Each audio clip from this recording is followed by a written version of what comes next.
Check, check, check.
Interpreters, can you please do a sound check on the English channel? Alors, this is the English channel. 1, 2, 3, 4, 5, 6, 7, 8, 9, 10. Do you want me to switch to the French channel now? 1, 2, 3, 4, 5, 6, 7, 8, 9, 10. Sound check, check, check, sound check. This is the English channel. Sound check, check, sound check. 1, 2, 3, 4, 5, 6, 7, 8, 9, 10. Sound check, check, check, sound check. 1, 2, 1, 2, sound check. 1, 2, 3, 4, 5, 6, 7, 8, 9, 10. Sound check, check, check, sound check. 1, 2, 1, 2, 1, 2. I'll move to the French channel.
Good morning, everyone.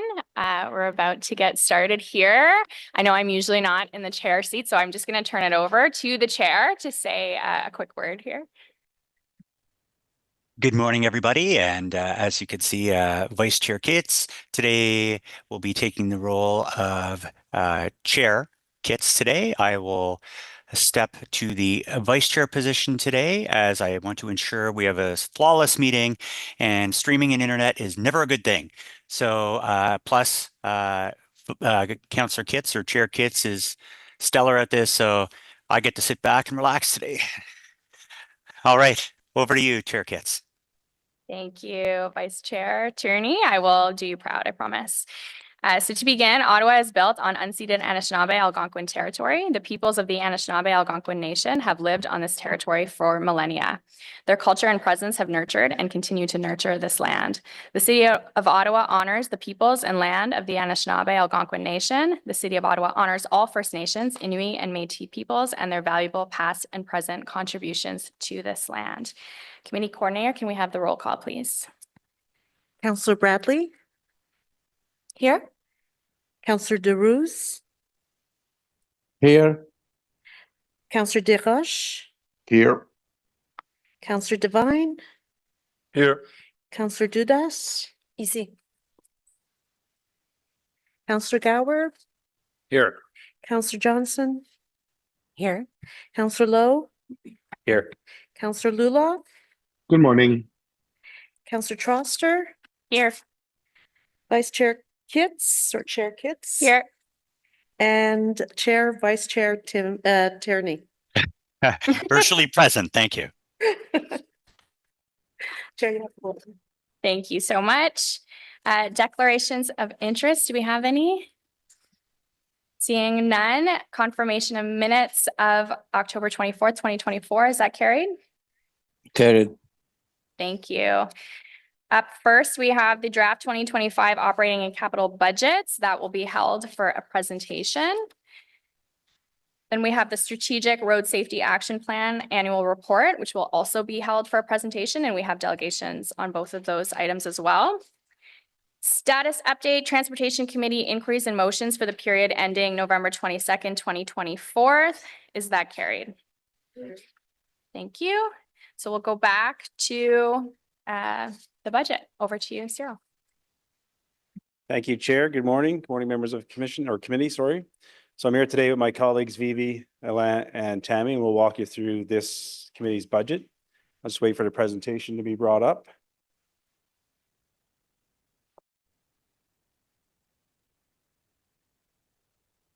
We do have a presentation.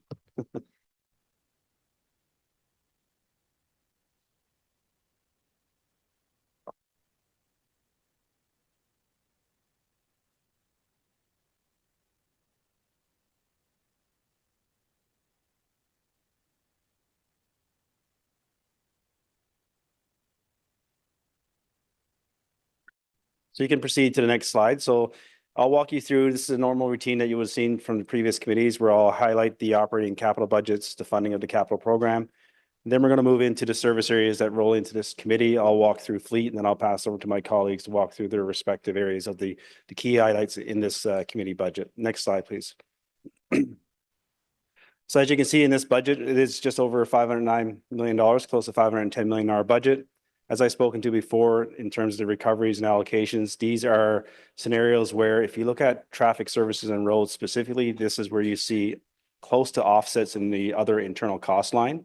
So basically in those two areas, what occurs is for roads, for example, all the costs from a compensation perspective goes into the comp line.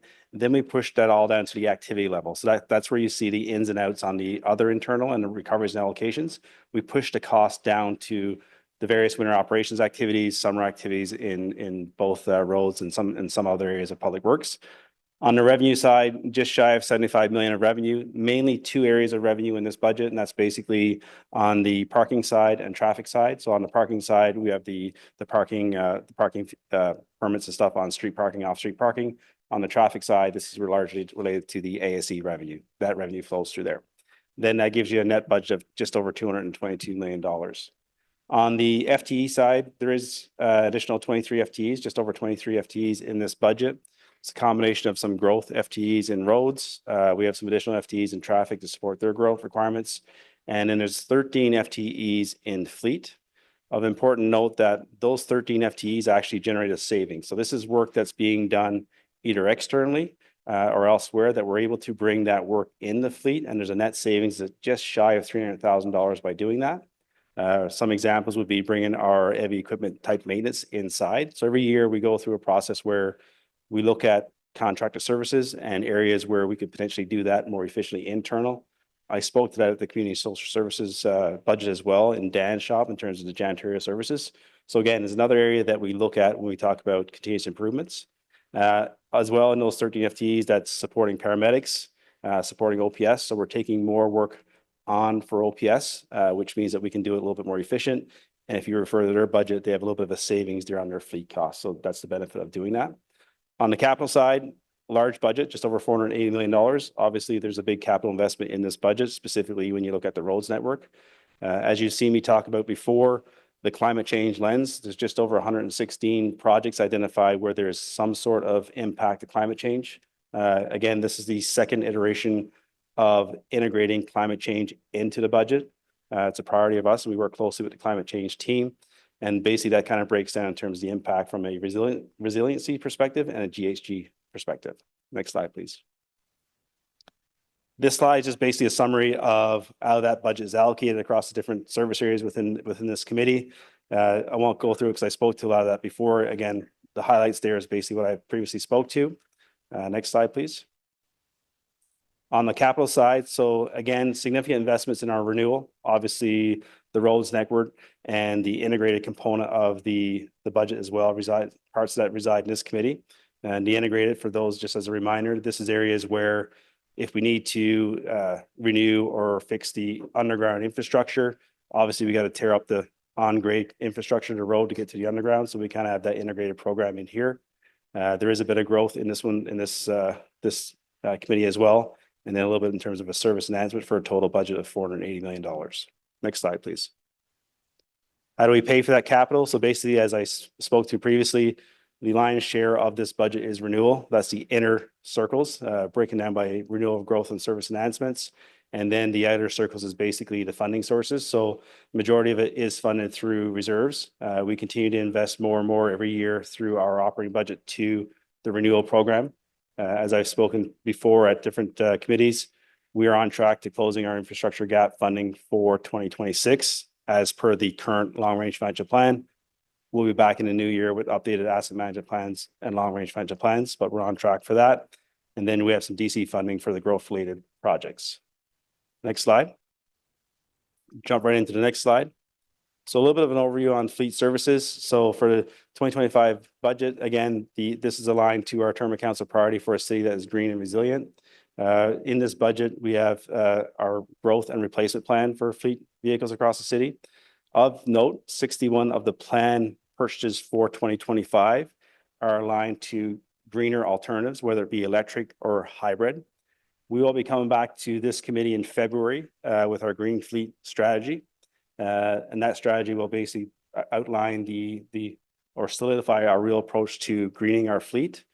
The practice we follow today is relatively simple. Whenever we replace or add fleet to our units, we basically look green first. So obviously, if electric is available and can perform the operational requirements, we go electric.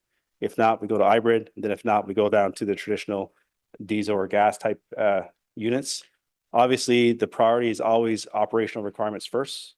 We can't give an electric snowplow because it doesn't exist. So we're kind of constrained in terms of technology and the evolution of electric vehicles, but we do focus exclusively on electric first where we can.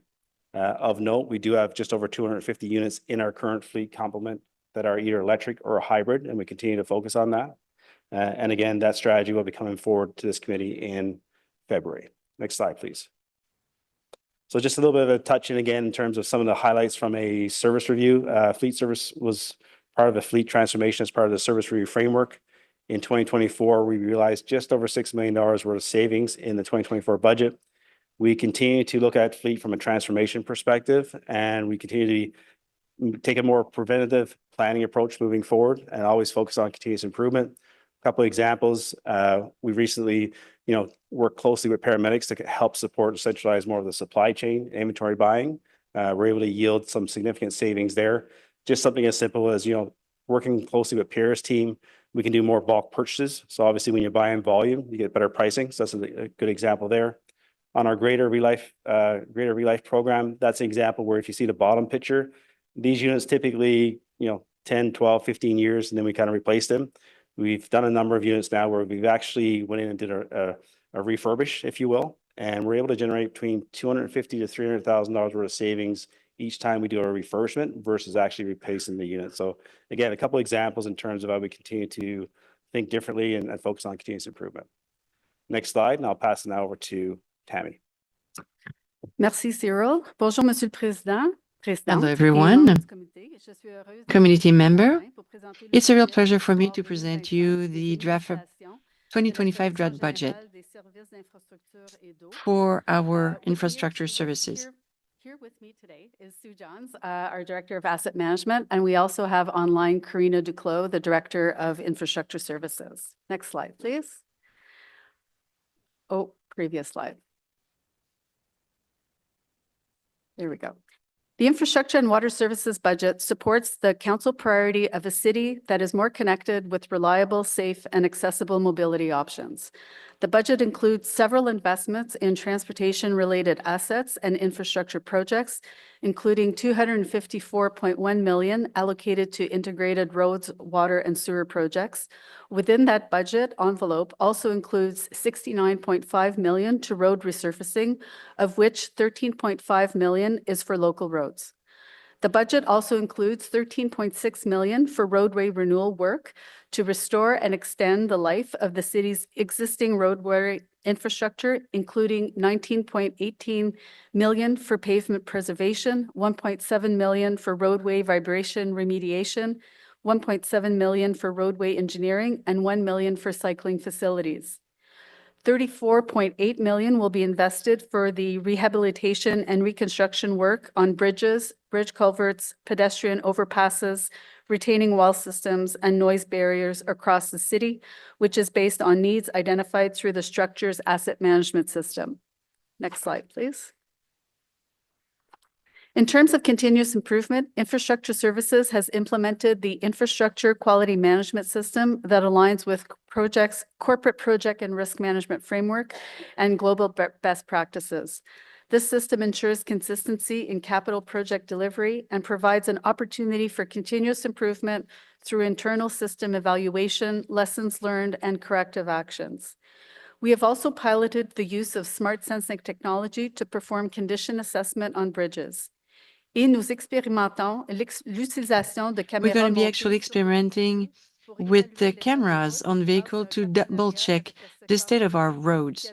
This will be done with the private sector. We're going to be using AI for road inspection. On the successful public works pilot to use cameras on golf carts for sidewalk condition data collection that has now been expanded citywide.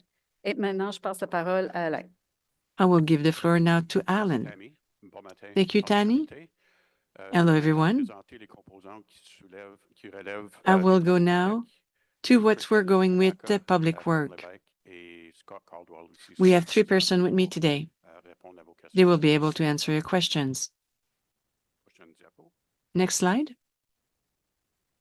So starting with parking services, it has been a very busy year in terms of the ledge agenda related to parking services. All of the items that were approved by council through this committee are actually reflected in this budget. One that I wanted to highlight, and I'm kind of looking at Councillor Troster more specifically, the $400,000 for basically the bike secure parking, supporting, basically continue to support our bike parking infrastructure is maintained at 400. I'm highlighting this because I know when we presented the municipal parking strategy annual update, we had indicated that we were contemplating a reduction in this program. We're actually maintaining the program as it was previously. We're also increasing our funding as part of this budget related to security at our parking garages. What we've seen over the last number of years are basically increased incidents of safety for our users of our parking facilities, so which has prompted basically the need to increase security provisions. And we're also reflecting basically in this budget increases in terms of some of the revenues as a result of changes that were implemented through our parking strategy. So on-street parking changes, demand management, and also increasing basically where we cover on-street parking to the Westboro and Wellington West area. Prochaine diapo. In terms of continuous improvements, a couple that I wanted to highlight. One is an area that we're piloting in parking services is the use of essentially vehicle-mounted license plate recognition. Right now, when we do parking studies for occupancy, basically those are all manually undertaken by staff to be able to kind of understand how long are people staying at the spots, how much of them are actually occupied, what's their turnover rates. So we're actually using technology that we're piloting to see if we can use that to facilitate data collection. We're also working with our colleagues in bylaw services to see if there are also opportunities from an enforcement perspective. So more to come on that one. And also, we've been focusing in terms of evolving basically our parking strategies, focusing in terms of on-demand pricing so that it's not fixed rate everywhere. We adjust based on demand.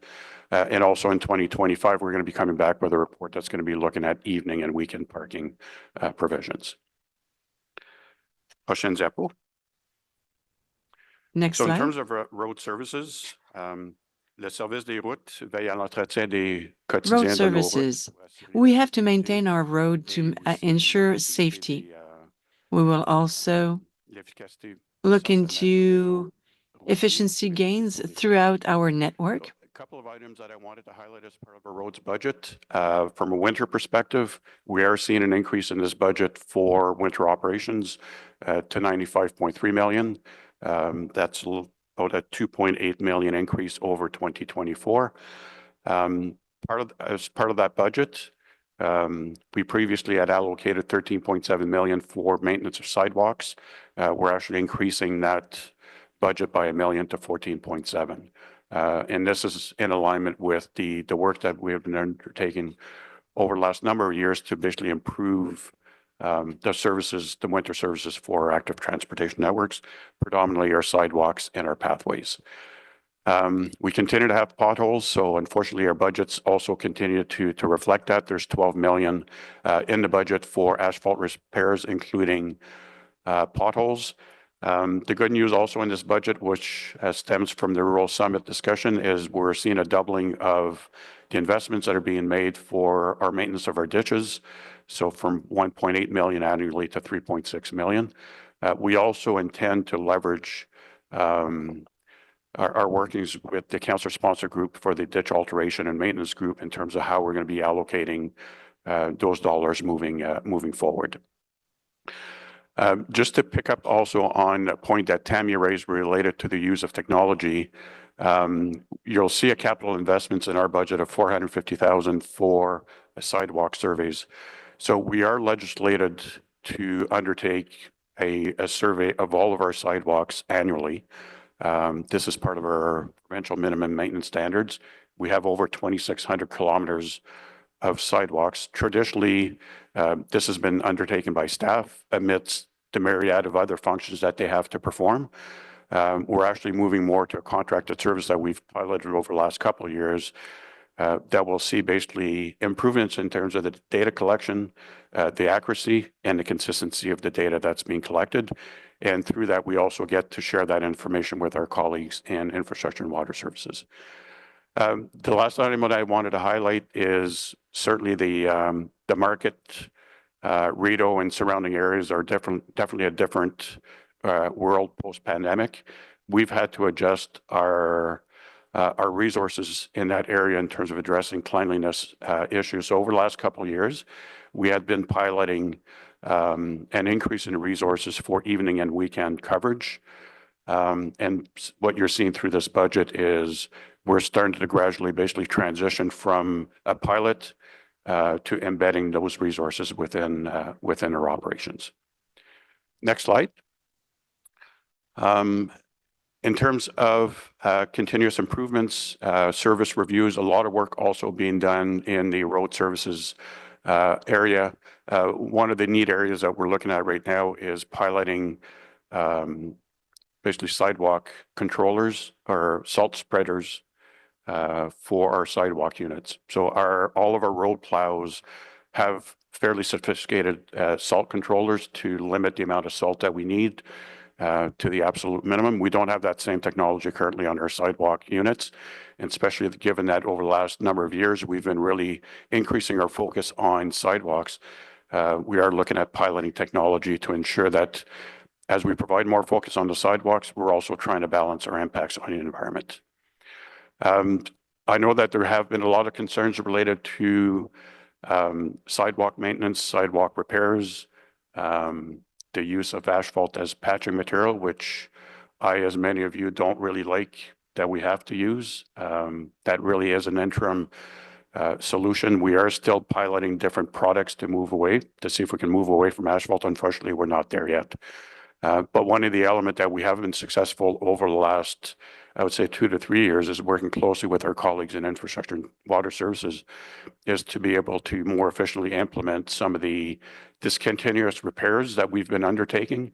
So you're going to see again in this budget, basically a $2 million investment related to that. The intent here is that even though we are having to undertake interim repairs to reduce really trip hazards, and really it's a public safety issue, the additional investment is to ensure that those stay there for a shorter period of time than it would have had traditionally.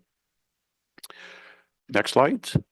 Finally, traffic services, qui assure vraiment la circulation des gens et des Let's go biens à back travers to la traffic services.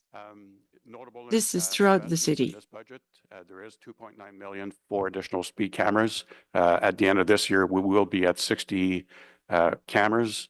By the end of 2025, with these investments, we will be at 84, including 4 as part of our rural pilot. And Mrs. Tanaka will be speaking more to this as part of her presentation, as part of the Road Safety Action Plan. Also, in terms of the commitment that was made earlier this term, there is additional funding for the temporary traffic control, the TTC program. So that will be available to you. Staff will be working closely with your offices in terms of how those will be invested in 2025.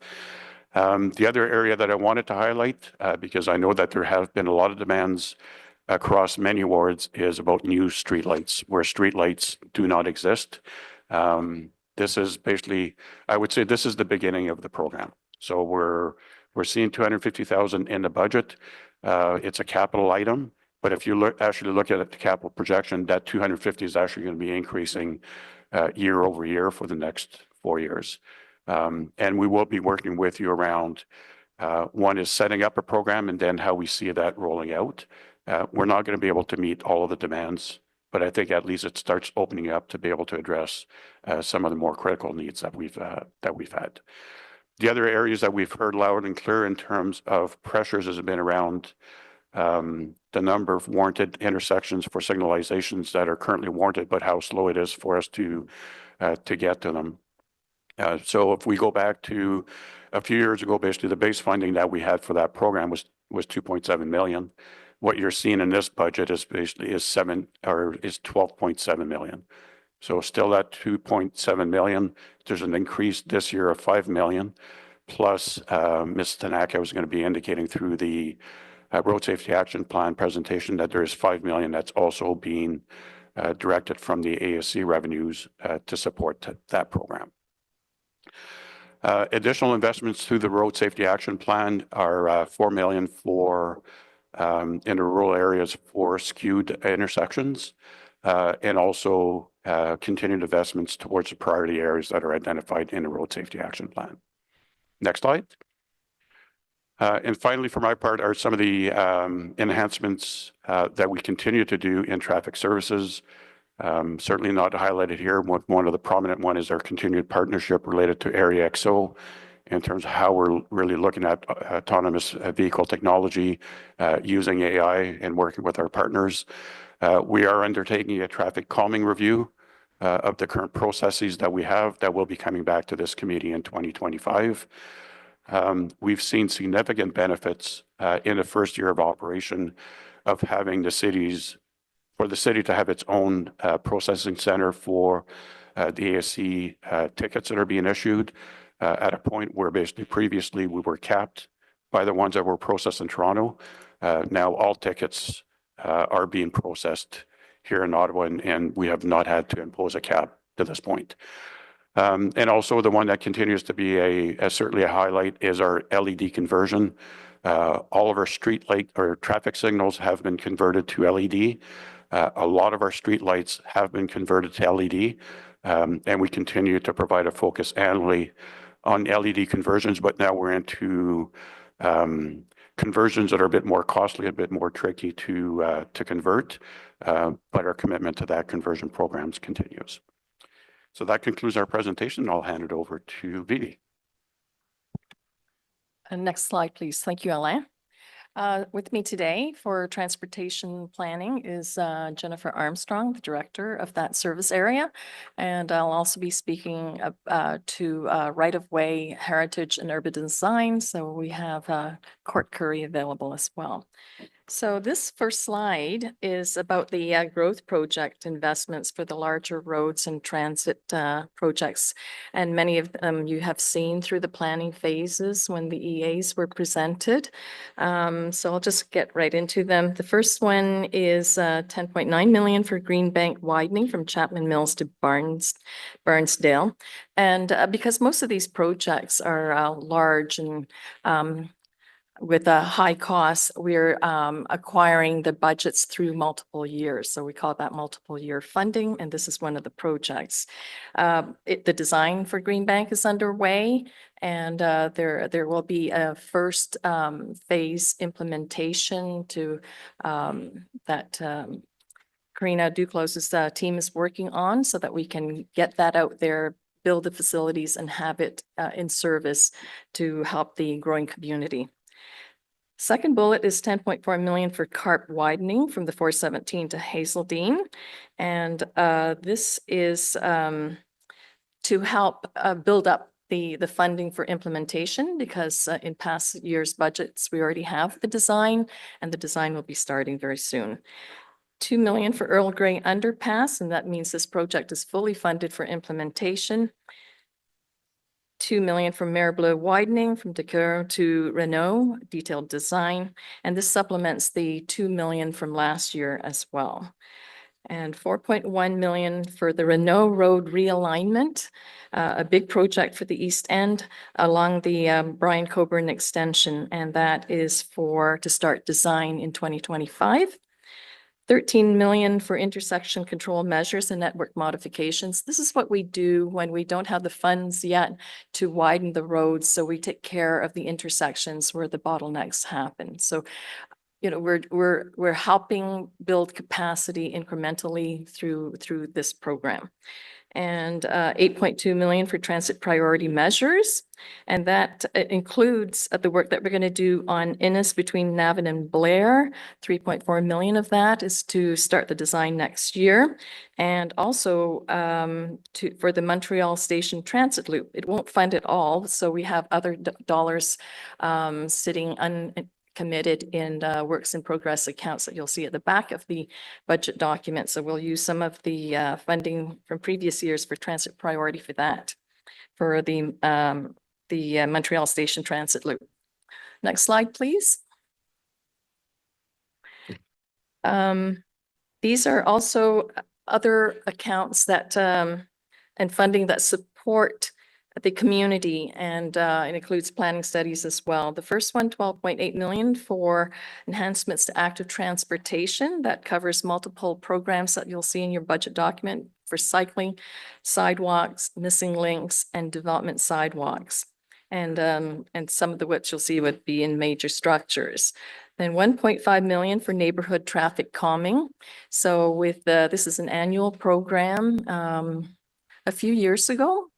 Quite a few years ago, council had approved the new process and also dedicated annual funding for this program. So we were able to work through the huge backlog that we had.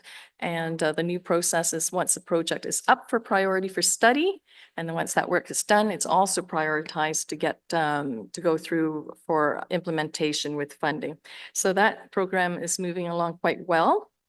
The last bullet is a collection of different studies that we need, environmental assessments, other works to support the transportation master plan, transportation demand management, and data collection. So one of the new EAs that we're going to start this year is for Barnsdale widening to coincide with the Ministry of Transportation's work on the Barnsdale interchange. So they have committed funds. They promised that to the city to start working on the design of that interchange. So it has to tie in to the road itself. So that's what that work is for. TDM, it takes care of the softer side of transportation planning to make sure we can shift some of the way people travel into more sustainable modes. And it's also has an education program as well. Things are like a school active transportation program, travel wise, matches people up for car pooling, cycling safety awareness. When we introduce a new design, we get that out, the message out. Protective intersections was a new design from a few years ago, but everybody's used to it now, so they understand how to use it when they come across one. And the Let's Bike Month. Next slide, please. Okay, so for right-of-way, heritage and urban design, the bullets that you see here are all service enhancements. The first one is $1 million for the digital twin and spatial data acquisition. This program is critical source of information for all planning and design projects and includes 3D mapping. And the output of this program is used extensively by the general public, and we give them existing data as well, updated information. 400,000 is for the Beechwood Village to address disparities or disjointed public realm spaces, and also addresses some of the active transportation missing links. So that's for the study and design. It's not for implementation. 1.5 million for public realm improvements for Bank Street, Laurier, and Somerset Street. This is to support the council approved recommendations that came from community design plans, the Centertown Community Design Plan, the Downtown Ottawa Urban Design Strategy from a few years ago, and it supports the economic development strategy and action plan. And that's the end of my presentation. Thank you very much. Next slide, I guess it's questions. Great, thank you, everyone. We're going to move now to delegations, and I believe we have two, and I believe they're both joining us online.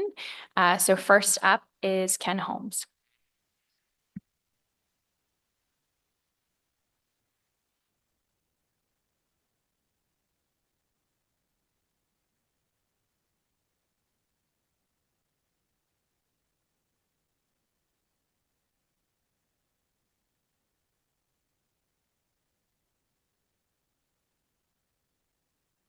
Hi, Ken. Thank you for joining us. Good morning. If I could have the first slide, please.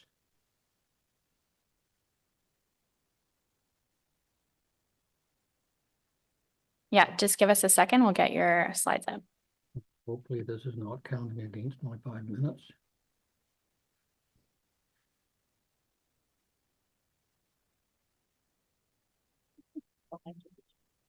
Okay. Okay, thank you. Good morning. My focus this morning is the underfunding of the road renewal envelope.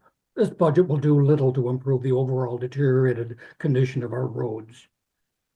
Next slide, please.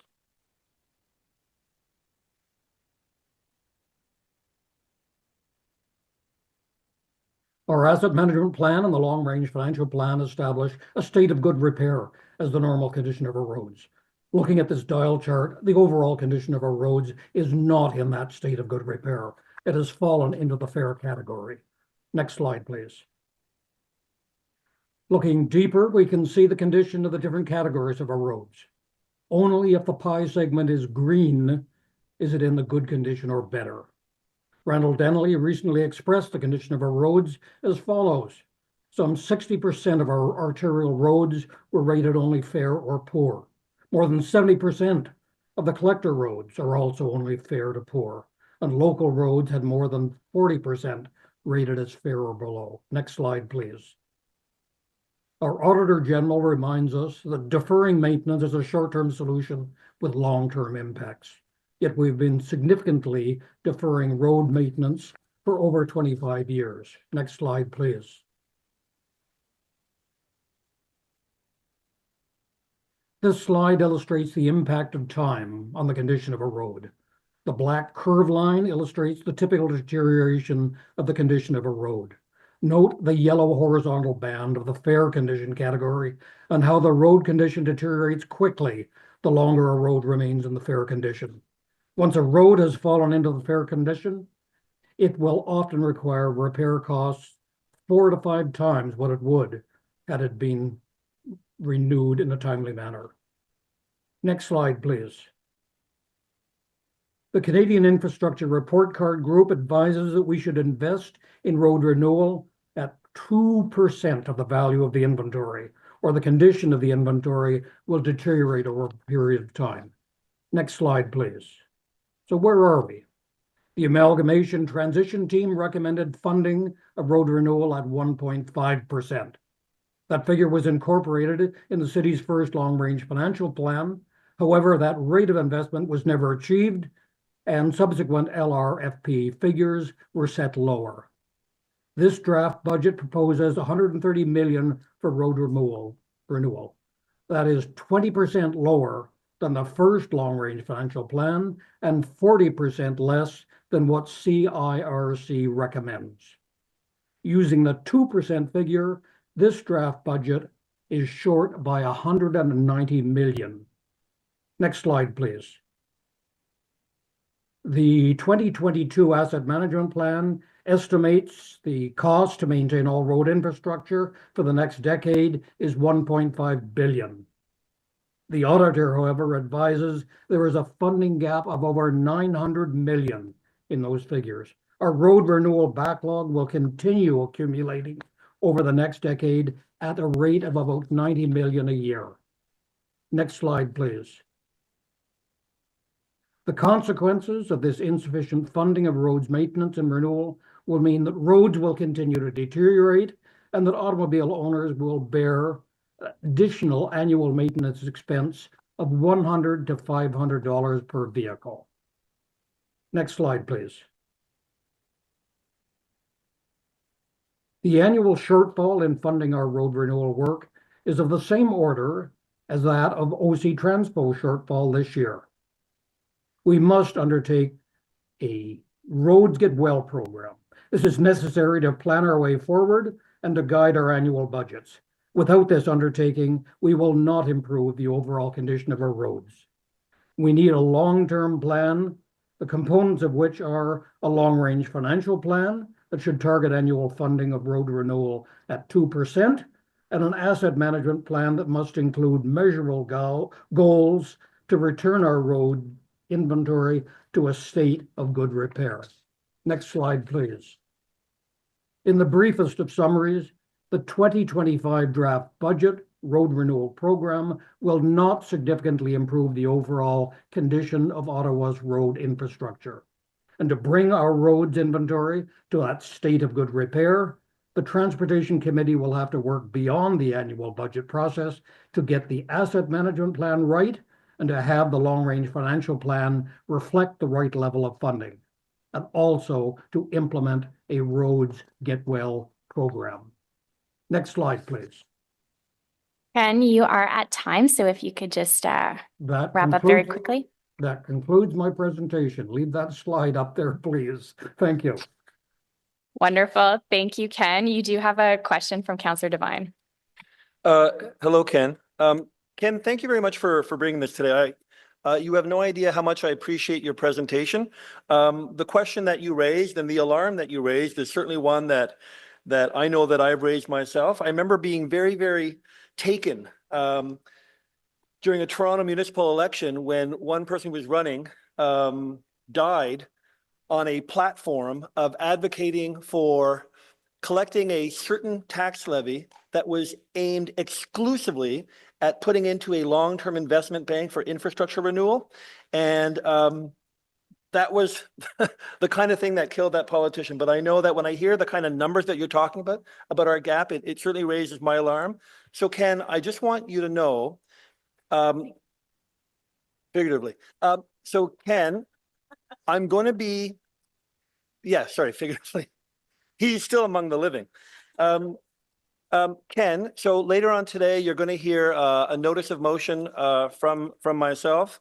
I know that a lot of councillors share your concern. I've been working very closely with my colleague, Councillor Dudas, on this issue.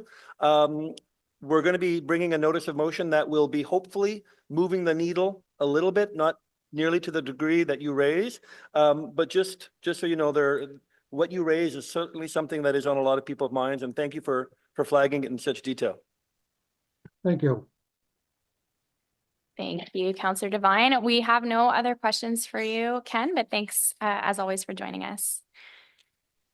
Next delegation is Jenna Ladd, who is also joining us virtually.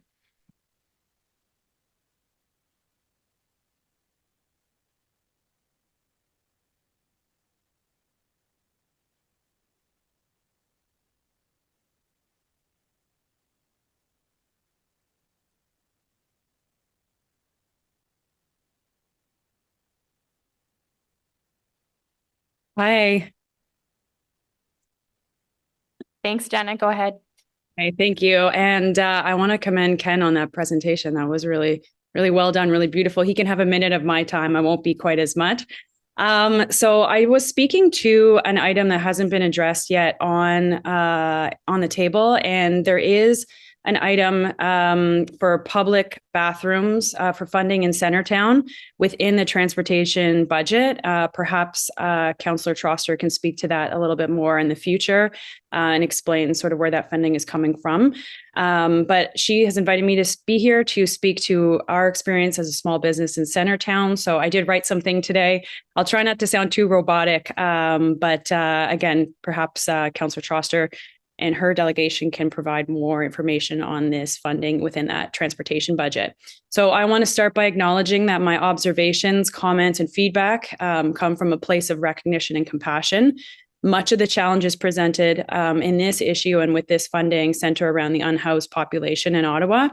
As a person with immediate family members who have also lived through homelessness, addiction, and mental health crises, I'm extremely sensitive to the unique nature and needs of this population of people. Centertown, as we all know, is a unique and increasingly gentrified neighborhood with a diverse landscape and architecture.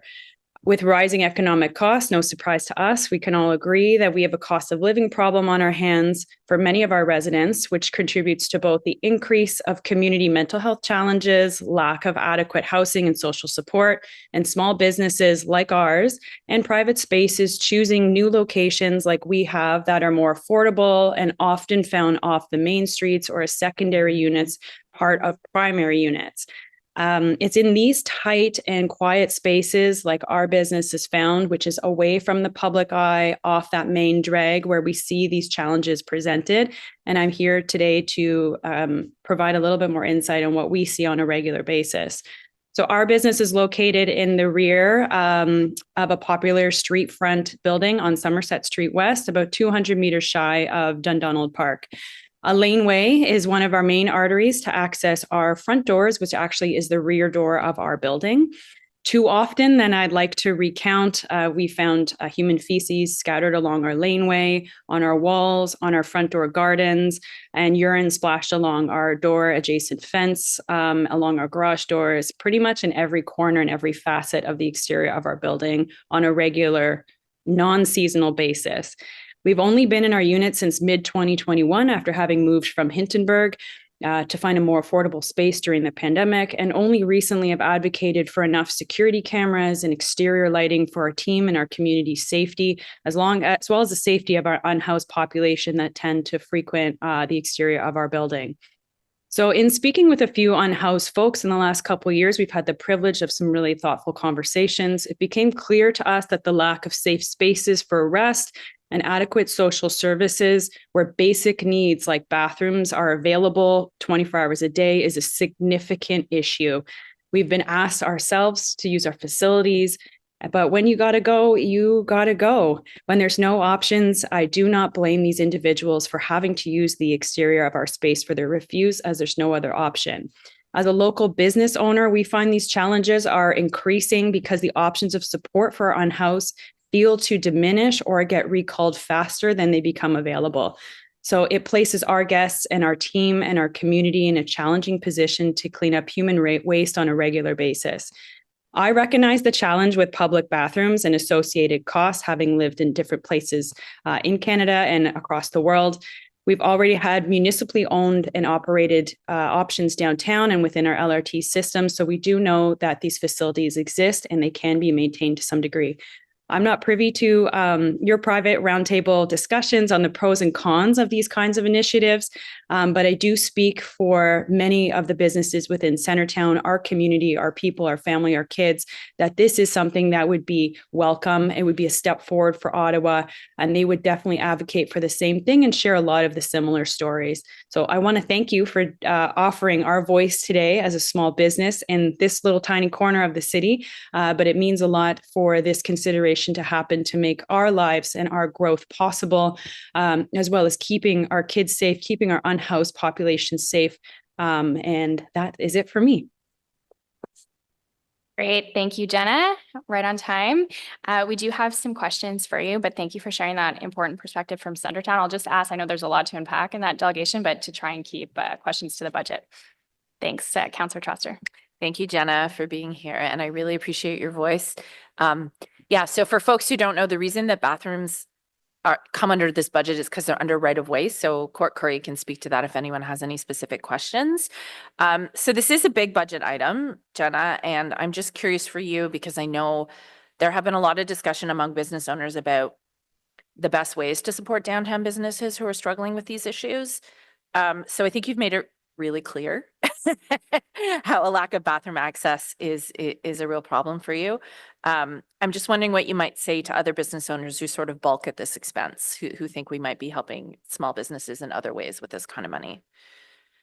Yeah, I mean, I think that we are all, centered around compassion for everybody, unhoused or not. And if there is, I think there are creative ways to mitigate this expense and also maintain this kind of infrastructure addition. I know with the addition of the Anchor program in Ottawa, we've had conversations amongst other business owners about maybe, encouraging the Anchor drivers to make a stop at these bathrooms, make sure they are safe, do a little sweep, a little check. But other business owners, in speaking with them, it's a cost to incur that alleviate a lot of our headaches. So when we do have our unhoused population that are nearby or finding refuse or respite in our corners, it adds to extra costs by, again, involving Anchor to, assist and support people on these spaces, to, invest in other facilities and other things that take up the city budget to keep our spaces safe. So if we can put the budget or put the money into something that is going to take away 10 other options where we're spending to just, clean up things and keep people safe and advocate for other services, it seems like it's not a one-trick pony. It'll resolve kind of a myriad of other expenses that we're already using and we're already contributing on a regular basis, as well as police services. We are, calling officers when the Anchor is not available or when something escalates or when these kind of things are handled in a different way. And that is already part of our budget, and we're already spending money on using those services on a regular basis. Okay, thank you very much. I appreciate that. And I'll certainly have some questions for staff when we ask questions about ways that we can ensure a facility like this is properly maintained, because I know that can be a challenge when you have a potentially unwell population and a high level of use. But I think that's why we have a robust budget there to ensure that these facilities are properly maintained. So thank you so much for being here. I really appreciate it, Jenna. Thank you, Councillor Troster. Councillor Plant. Yeah, hi, thank you, Jenna. Thank you for being here. So I obviously have a similar issue on my end of town. And I often get people in my inbox saying things like, well, you sort of deserve it because you chose to live there, you chose to have a business there. So you just kind of have to live with whatever's happening around you. I was just wondering what you would say to people who send me that, because I find that answer a bit short-sighted. Yeah, that's a great question. And I personally live in suburbs, so Councillor Lowe's ward. So I travel from the suburbs to downtown, and this is where I spend truthfully the majority of my time. And we did choose to move to Centertown in an effort to build our business nearby our old location. And we did move into the area, similar to, like you said, knowing that the population safety, different challenges present itself. But it's going to be that way in an urban center. You're always going to have a higher population of unhoused people because that's where social services exist.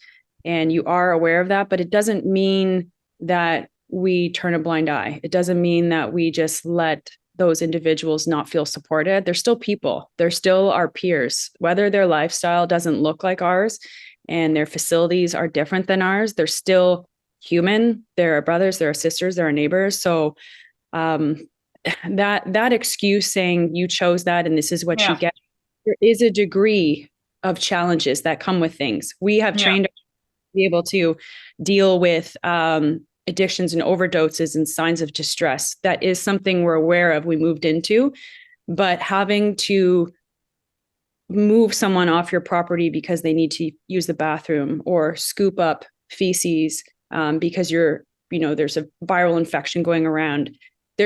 Or just in general, that isn't something that should exist in any population. Social services should exist to support every individual. I understand that there's going to be things, but bathrooms is a basic human right. Right. Similar to food, similar to shelter. And if that doesn't exist, then it's not their problem, it's our problem. We have done them. So I see that excuse, I see that argument as you're not seeing it the right way. It's our problem, it's not theirs. It's a collective problem. Yeah. No, I appreciate that. Thank you very much. And I often say, like, yes, we chose to live downtown.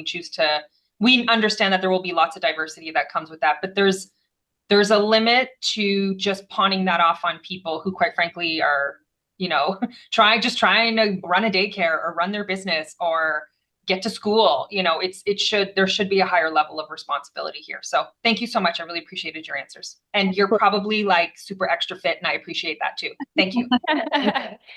Merci, Conseillère Plante. And thank you, Jenna. We have no more questions for you, but thanks for being here today.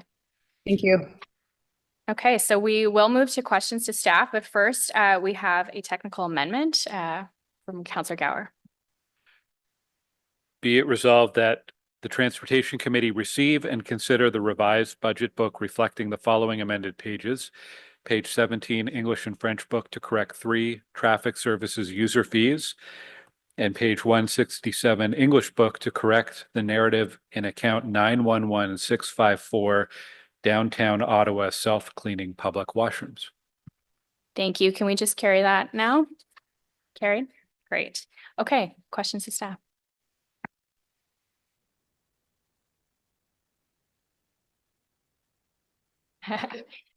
Councillor Dudas. I'm faster than you, Councillor Lowe. I just had a couple of quick things. One, I was very pleased to hear, Hélène, you recognize the use of asphalt on our sidewalks as an interim measure, and that there is work and investment into finding something that is a little bit more, not only permanent, but, pleasing to the eye. We live in the nation's capital, and it was interesting because when they were asphalting sections of Blackburn Hamlet the other day, I had residents who were highlighting that. And when I was downtown, I noticed that was something that had been in place in the other areas of the city. And it made me realize that, as visitors come to our city, we need to hold a little bit higher standard of even just aesthetics. Now, aesthetics cost money. We have to recognize that. But I am pleased to see that, yes, we are going to meet accessibility requirements by closing the gaps in our sidewalks. That is of the utmost importance. But we also have to keep in mind how we as a nation's capital look to people who are visiting, people who live in our city, and hold ourselves to a little bit of a higher standard. So I am very happy to hear that there's thought to that, as well as investment to finding a more permanent solution.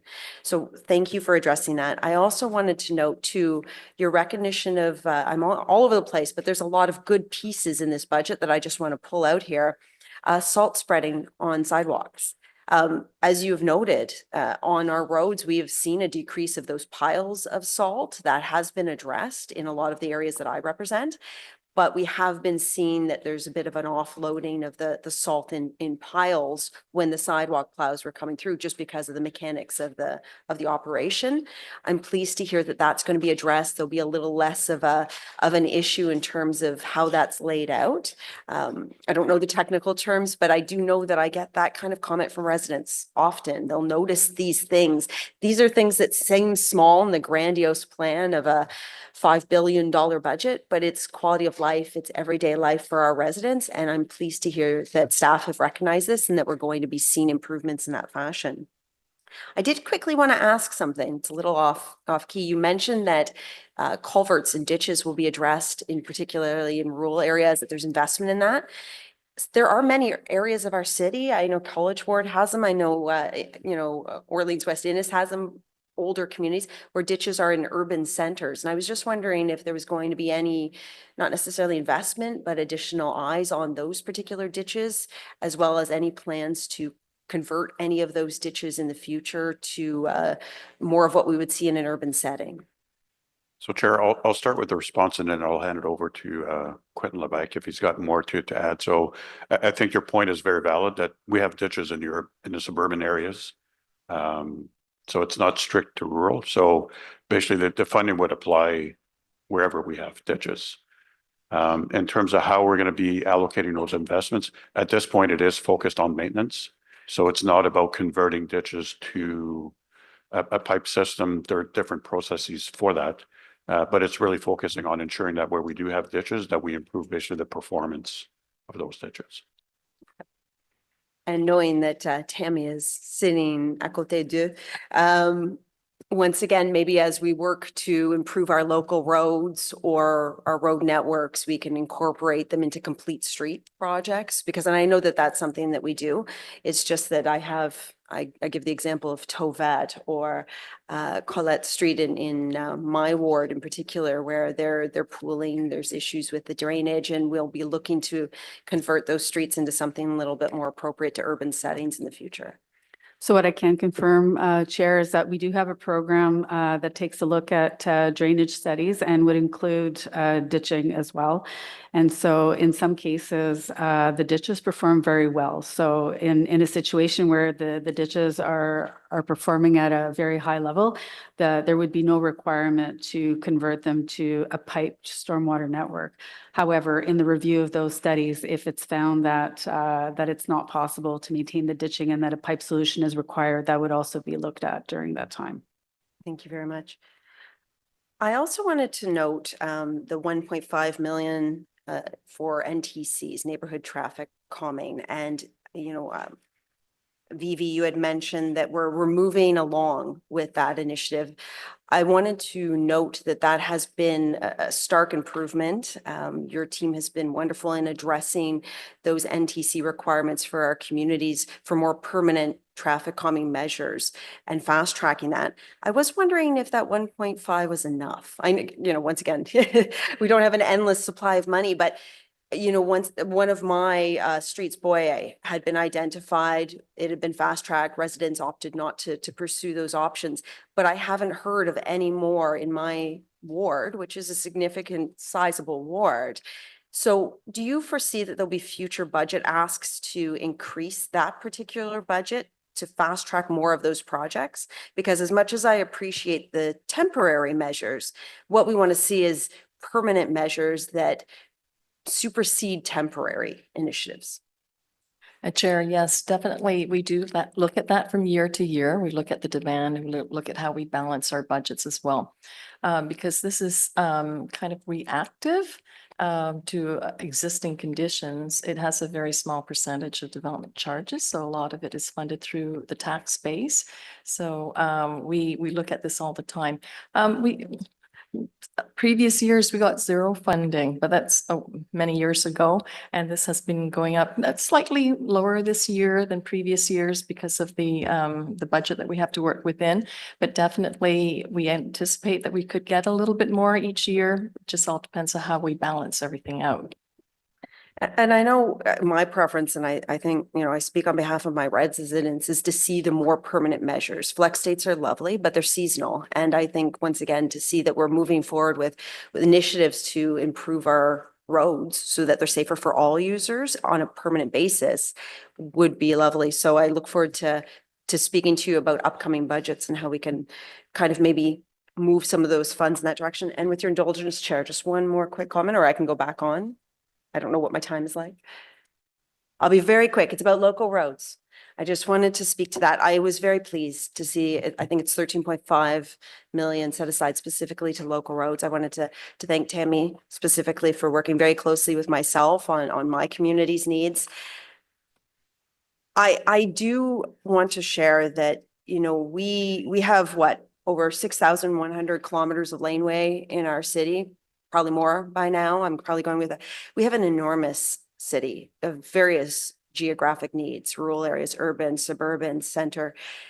The roads, our sidewalks, our MUPs, our active transportation, they're all aging. And, you know, unless it's a new development that's just got fresh new asphalt, we're looking at temporary measures to patch up older infrastructure.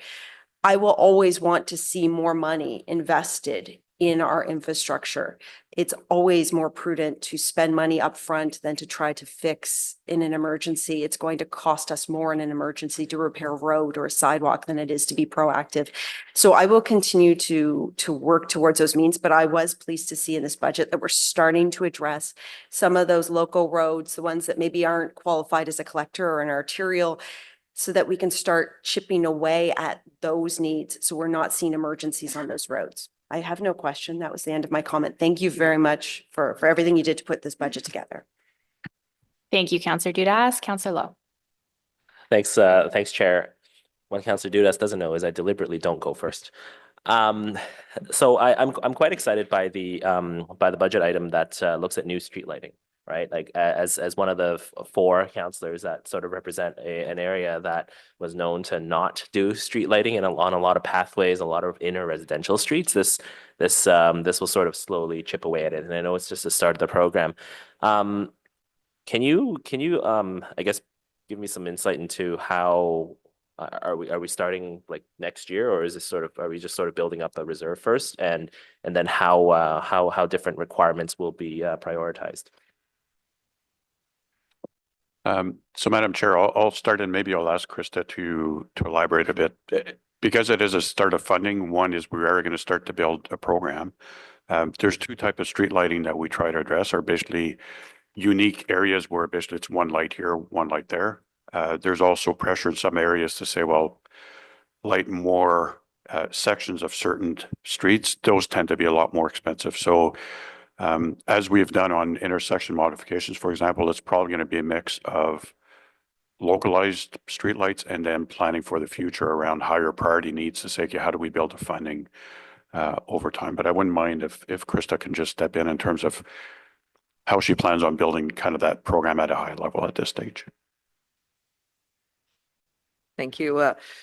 Chair, the plan is, as this is a new program, as Alain mentioned, to take a look at the locations that we've already identified previously for meeting the requirements of our street lighting policy, review the list, update the list. Some of the locations have been implemented through other projects and things like that over the years. And so we'll take a look at what we have outstanding and develop a prioritization process in 2025 so that we can start building this program.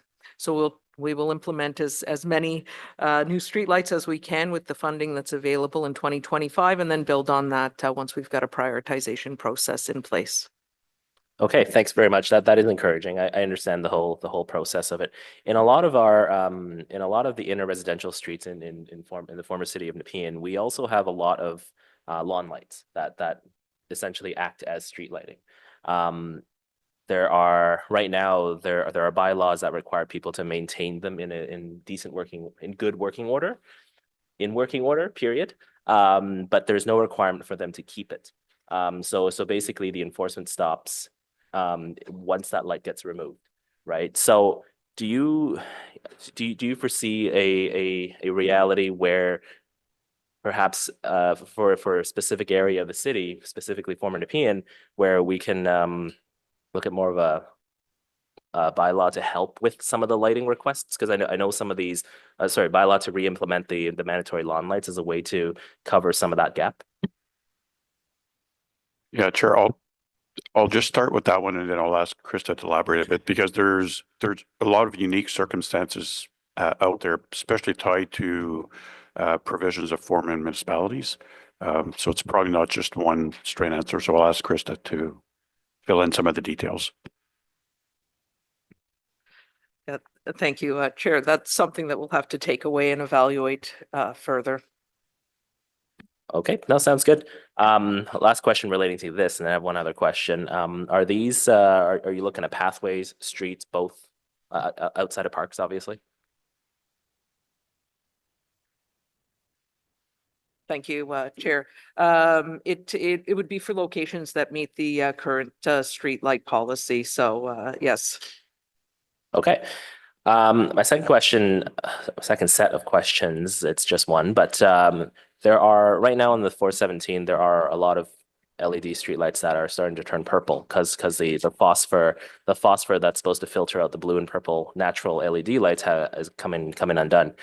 It's an MTO. It seems like it's an MTO problem only because I haven't seen a single one in the city on city roadways that does that. Do we have any sort of mechanism to inspect our LED streetlights? Because I mean, while it's still lit, blue purple light is dimmer than the white/yellow lights that we normally use. So do we have any mechanisms to like inspect them before we install them, or perhaps regular inspections throughout their lives?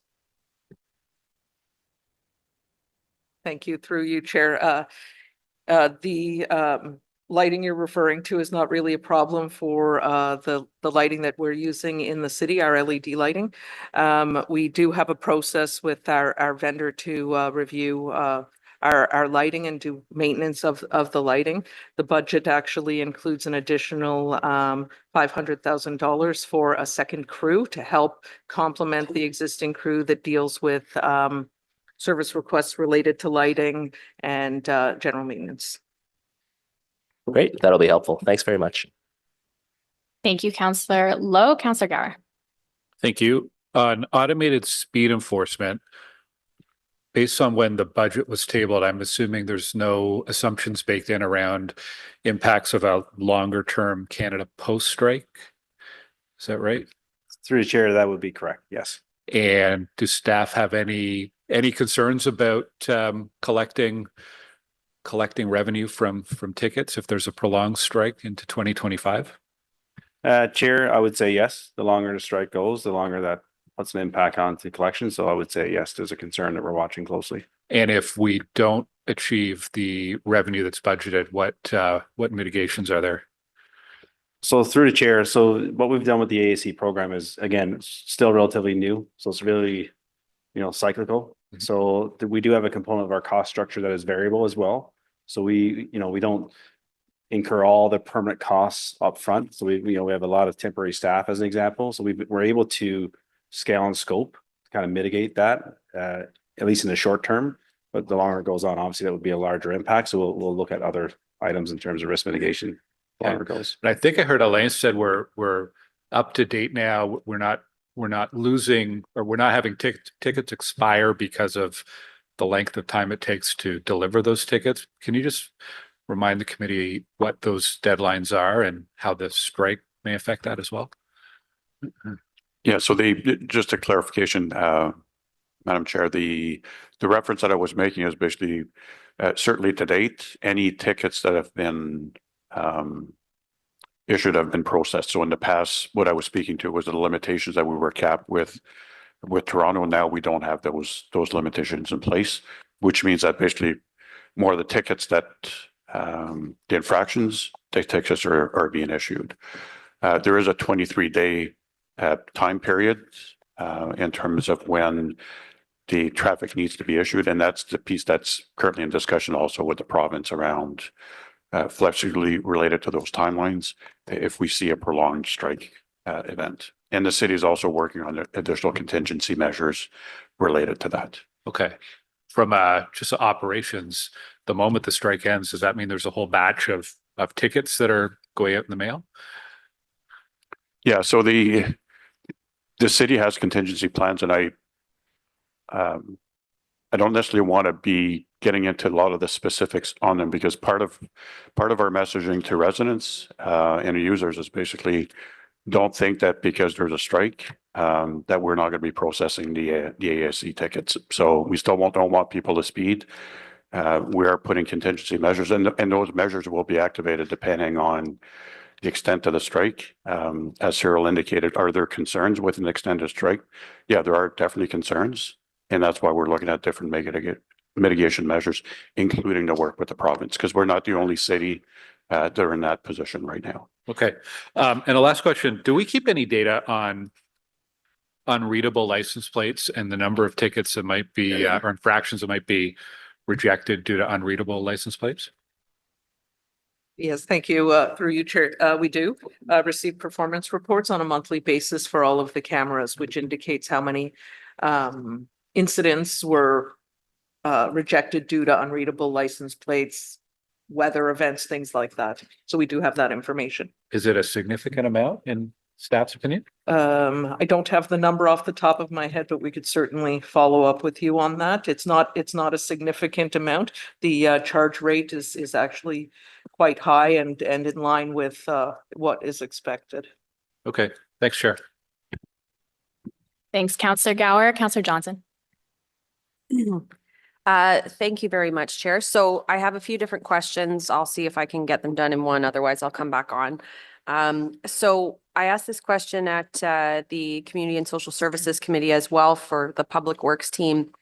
I am concerned about the pressure on your team during the spring season, you know, just generally between all the different responsibilities that you have during that time and the unpredictability of weather that we're seeing in that time that can affect either street sweeping or parks maintenance or whatever. So would you be able to reassure me that in this budget, you have the resources required to be all things to all people during the spring? I mean, other than being all things to all people the rest of the year, I am interested in spring.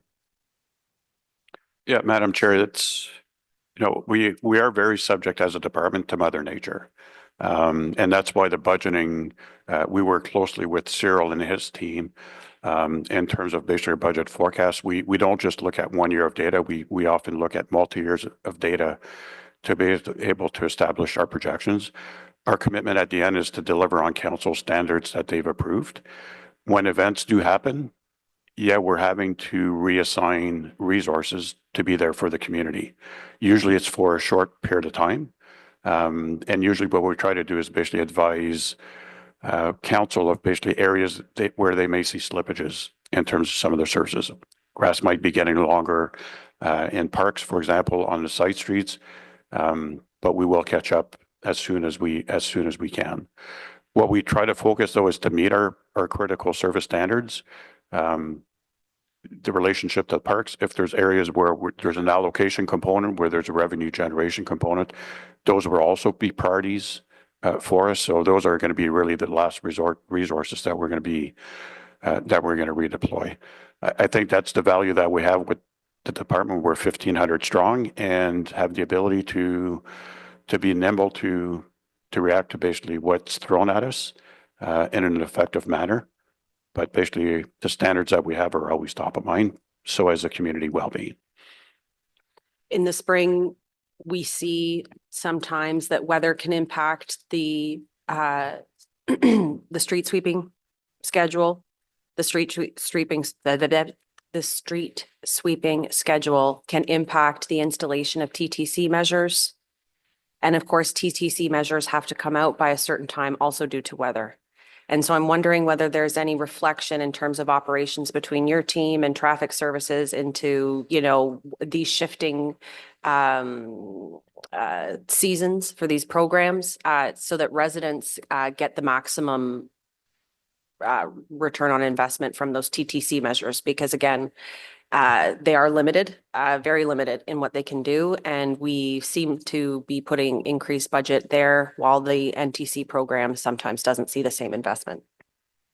Yeah, Madam Chair, both traffic and roads are part of Public Works, so we have a very close working relationship and coordination. When it comes to the street sweeping, our biggest limiting factor is the contracted resources that are available to us. We have a lot of work to do in a very short period of time. Our maintenance standards actually require us to have all the sweeping done by May 31st.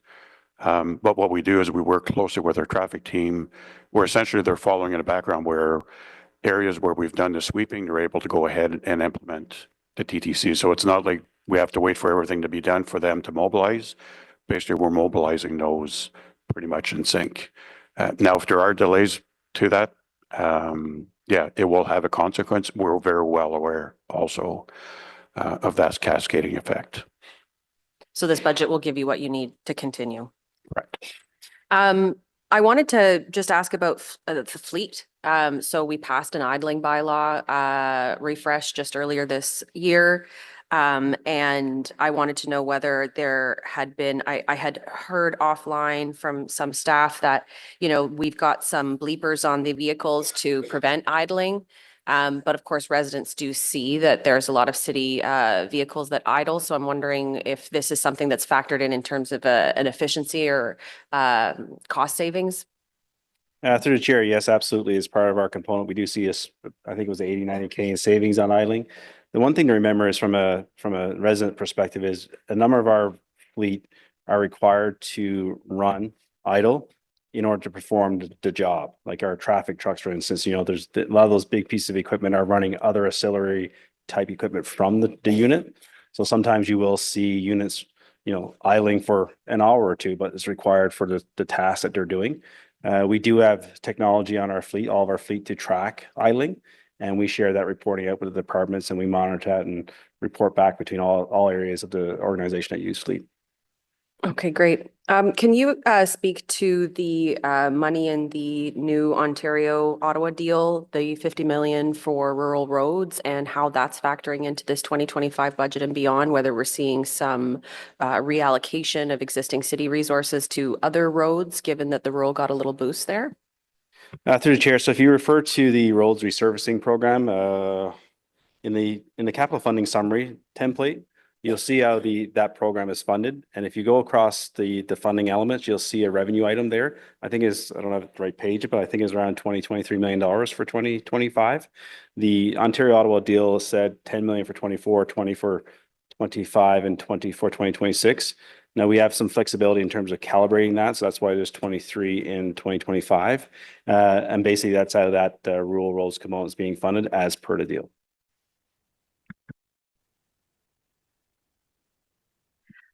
So I just wanted to talk a little bit more about traffic services, permanent versus temporary measures. So traffic services, you know, I know that there is increased pressure on your team, given that we are seeing speeding and volume rebounding very healthily after COVID.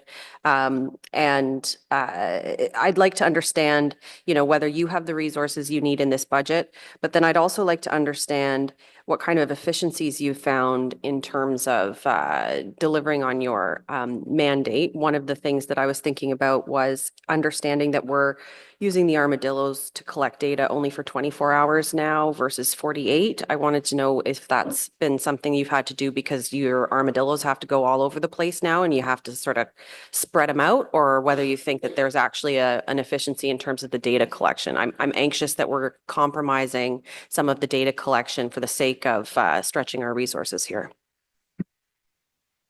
Thank you. Through you, Chair. The temporary traffic calming and new traffic control, neighborhood traffic calming programs are currently the subject of a corporate service review right now, and we're going to be looking at the efficiencies of those two programs together as part of this review, and we're bringing back a report to Transportation Committee in 2025 on that. So more to come on that. In terms of the data collection, the part of the reason that we switched to a 24-hour from a 48-hour data collection period was to accommodate some large data collection efforts that were being undertaken related to automated speed enforcement. We renew all of the speed data in front of all the schools every 3 years. And so in order to fit in all of that data collection required for the various programs, we reduced the time period. But a 24-hour speed or volume data collection that occurs between Tuesday and Thursday would probably give you a really good idea of what the speed and volumes are on a given road. The 48 hours may help a little bit, but the operating speed and the different metrics we obtain from the data, the raw data that we collect, shouldn't vary too much between a 24-hour or 48-hour data collection if it's taken at the right time of the week.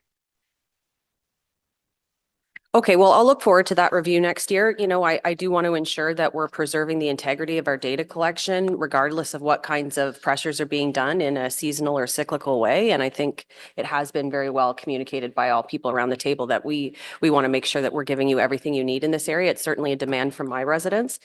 So I think we'll have a really healthy conversation then. And then just finally, sorry, Chair, speed hump costs. So I believe there's some efforts being undertaken to try and get the speed hump costs under control by bundling certain projects. Can someone speak to that, please? Because I'm prepared to spend way more of my temporary traffic calming budget on speed humps now because of their effectiveness. But then I have those projects being delayed because now they're not temporary, they're permanent. So I'm still getting pinched a little bit. Chair, Good I can morning, speak to- Chair. Oh, Go ahead, Karina. sorry. Good morning, Chair. Thank you for the question, Councillor. Yes, we are making significant efforts on trying to group the speed humps projects in a way that it becomes more efficient.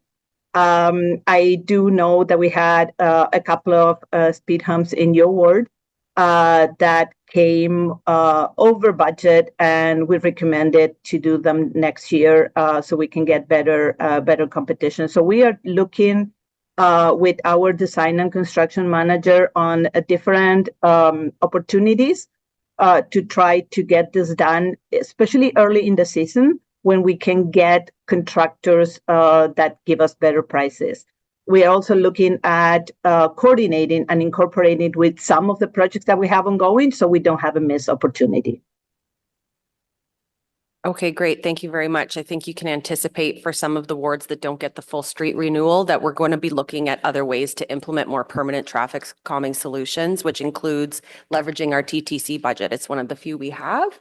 So if you're anticipating, you know, if I can be I don't know, canary in the coal mine on that, I think the idea of putting some effort in trying to streamline some of those speed hump projects would be really helpful.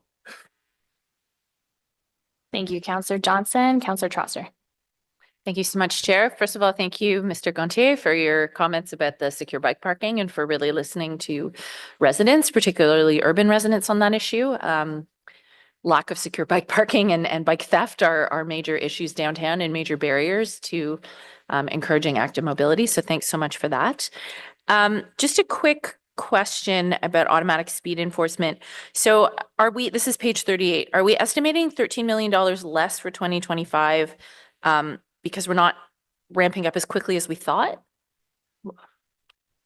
Yeah, so and I think Cyril kind of alluded to that. Because the program is still new, we're still trying to figure out how do we forecast revenues from something that's very much tied to behaviors. And initially, the reality is basically when a new camera would go in, we would see spikes in terms of infractions, and then it would peter out. Now what we're seeing is basically there's two factors that are contributing to kind of reduced revenue. One is basically the community is a lot more aware of speed cameras now. It's no longer a new thing. Because we're processing all of the fines, people are a lot more aware because they're getting the tickets to pay. So I think there's a greater level of awareness, which means that basically we've seen a leveling off of the revenue side. And that has been tricky in terms of trying to forecast into the future what those revenues may be. So when we did the the original forecast for 2024, we were kind of using previous trends. And what we're seeing is basically those trends are no longer occurring for the reasons that I mentioned. So that's why you've seen that adjustment. At the end, it's a reduction in the revenue projections that we're anticipating. And we're essentially applying that lens as we move forward in terms of projections in future years. In other words, it's working. People stop speeding after a period of time. I would just say, I would really encourage folks to take a look at the data on this because the compliance level is high and the revenue is going down because people are slowing down, and that's what we want these cameras to do. So I know there has been some criticism of these just being cash grabs, and certainly they do provide revenue to the city. But the point is, it's they're forcing behavioral change, which is what we want to see. So that's really great. I just have some questions about the public realm investments. So those will be from Mr. Curry. Yeah, thanks, Kevin. Or for you, Vivi. Either one is fine. I'm just wondering if you could elaborate on the $1.5 million in investment for public realm on Bank, Laurier, and Somerset. What is being contemplated there? I'm very pleased to see that investment. I'd just like to hear a little bit more. Thanks for the question, Councillor. Chair, we're looking to build upon the Centertown Secondary Plan suite of projects, also those in the Downtown Ottawa Urban Design Strategy. Council did direct us last budget to update the Downtown Ottawa Urban Design Strategy. So we're working with our colleagues in Economic Development Services, Public Works, Traffic Services, your office shortly to review the existing plans and undertake community consultation to look at how those streets can be revitalized. That's great to hear. I know the community will be really excited. Could you just give some examples of some of the things that could be included? Certainly. So looking at, these won't be integrated projects in terms of the complete renewal of streets that we undertake in infrastructure water services. These will be streetscaping projects. So parkettes, new street trees, street furniture, traffic calming opportunities, essentially the complete street principles in support of our other city strategic plan goals of housing affordability, greening our city, traffic calming, etc. That's great. My residents will be really pleased, and it's nice to see some money finally attached to some of these downtown revitalization priorities. I just wanted to address the issue of public bathrooms because I know I've had some questions about the budgeted cost, which is robust. I know the proposal is for potentially 2 self-cleaning toilets, which is a technology that's been employed in Montreal, in Windsor, and many other cities. But they might be lower maintenance, but they certainly don't require no maintenance, certainly in a downtown community where we have some social challenges. So I'm just wondering if you could speak to that budget line and break it down a little bit so folks can understand the cost that we are anticipating. Thanks for the question, Councillor. Yes, as you indicated, self-cleaning washrooms are in use in about 60 municipalities across Canada right now. From big municipalities such as Vancouver, Quebec City, Edmonton, Waterloo, to nearby in Campbell's Bay, and up in Northern Ontario in Kenora. That being said, we have not done this in our organization, so we have built a healthy contingency into this budget envelope. I want to stress that it's an envelope. We've priced the project on the basis of 2 units that are self-cleaning. That being said, the exact technology, the exact location is yet to be determined and will be subject to discussion with vendors, internal partners, and of course, public consultation. And will there be an opportunity through Engage Ottawa for the community to weigh on where they think they might need to go? Absolutely. We've heard from the Gotta Go campaign, from the Crohn's and Colitis Society of Ottawa, from several vendors already, but it'll be subject to complete public consultation. That's great, because I just want to reassure residents on that note. And yeah, I also want to thank Councillor Lowe, who is one of the advocates for this technology too. I think, trying it out in a highly dense urban neighborhood that, you heard from Jenna about the challenges that business owners are dealing with, to try it out in perhaps one of the most challenging parts of the city and then take a look at how this technology could be deployed across the city is really exciting. But just to be clear, so these are the kind of bathrooms that give it a complete wipe down and water jets, so it's clean every time you go in. But would there be an opportunity within this funding envelope to also have hire people to be caretakers of these of these facilities in the community, maybe street involved folks. I mean, I just think there's some concern about them being trashed or about high level of use and cleanliness. And I've heard other examples where there's an opportunity to get the local community involved to be caretakers of this facility. I'm just wondering if this budget envelope allows for that kind of maintenance.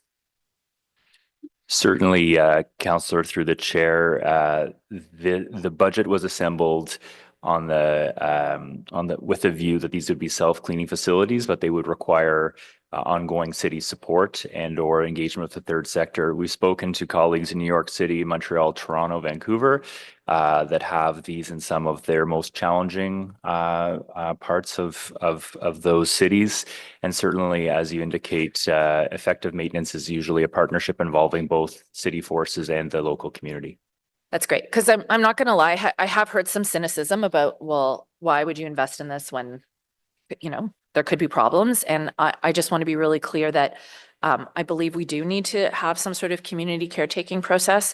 And I will note that during the pandemic, when the community association and the community health centers advocated for porta potties on Bank Street, when there were no public bathrooms available in stores, the people with lived experience through Somerset West Community Health Center, or I believe through Operation Come Home, were contracted to regularly check in on these facilities to ensure that they stayed safe and clean, and it was quite effective. So I just wanted to reassure folks that this is something that we have in mind, and we may not need maintenance of this nature in other neighborhoods that are not as dense and don't have the same challenges. But I just want to really be sure that if we're investing in this new technology, that we're also investing in that caretaking so that it is successful. So thank you very much. And I hope folks will support this. I think it could be the beginning of something really exciting for our city in terms of providing basic public facilities that are currently lacking. So thank you so much. Thank you, Councillor Troster. Councillor Devine. Thank you, Chair. So thank you, staff, for bringing forward a budget that I'm quite supportive of. And Chair, I do have a lot of questions, so please, by all means, kick me off, and I'll come back on later. So like I said, I am very, very happy about a lot of what I see in the budget. Obviously, we would always like more, but I do feel in many ways the budget is turning the ship in a direction that I hope to go. But as was illustrated by the delegate, Mr. Holmes, when he was speaking about infrastructure within this department, and as we often hear when we talk about infrastructure across all departments, although I believe we're heading in the right direction, I believe the ship is turning the right direction, I do worry about the financial iceberg down the road. And so are we turning the ship quickly enough in the right direction? So I do have a lot of questions. I am very grateful about the new investment of $13.5 million in local roads. I'm very grateful to my colleague, Councillor Dudas. She and I have been addressing this issue in a while, and later on today, I'm going to be bringing a notice of motion about that. Cyril, is it correct that the $13.5 million in local roads for 2025, that's an increase of $8.5 million from 2024? Is that not correct? Through the chair, I believe that's correct. I think last year or in the 2024 roads resurfacing, there was about 5 million allocated to local roads, and now this one's got the 13.5. Fantastic. Ship heading in the right direction. Thank you for that. On the issue of parking services. So obviously, Councillor Troster was making reference to this before. Certainly seeing that the budget maintained of infrastructure in cycling facilities and cycle parking, seeing it maintained at $400,000 as opposed to what had been projected as a decrease. So certainly seeing it maintained is certainly better than a decrease, but I'm only going to assume that if that's a capital investment, then costs likely have increased over the span of the year. So even if we're maintaining that level to a degree, we're not necessarily, but at the very least, I'm very glad to see that level maintained. Another thing I'm quite excited by, so Alain, you were making reference to $450,000 for city sidewalk surveys, and you mentioned that that's not going to be something we're going to be doing in-house, we're contracting out. I had a tour with two of your staff that explain just how this new technology will be providing a marvelous cost-effective way of doing a very comprehensive analysis of our sidewalks. So I'm very, very excited about seeing that kind of investment and relying on technology and good value for money outside contractors. So thank you very much for that. So staff knows that I've been very, very eager to talk about improving the resiliency of our hard infrastructure. Specifically on roads. I hear we spend a lot of money on roads in this city.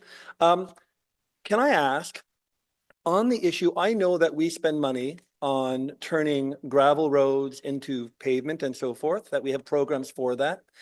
In the same vein that we are investing in methods and new policies to extend the lifetime of our assets like trail, is there room within the city for pilots and initiatives to look at other forms of innovations that can extend the life cycle of our gravel roads? And what I mean by that, because you know I'm talking to you guys about building resilience of our asphalt roads through other forms of pavement, but I'm also aware of bioresins and other products that can not only prevent potholes on gravel roads, or whatever you call a pothole on a gravel road, but expand their life cycle.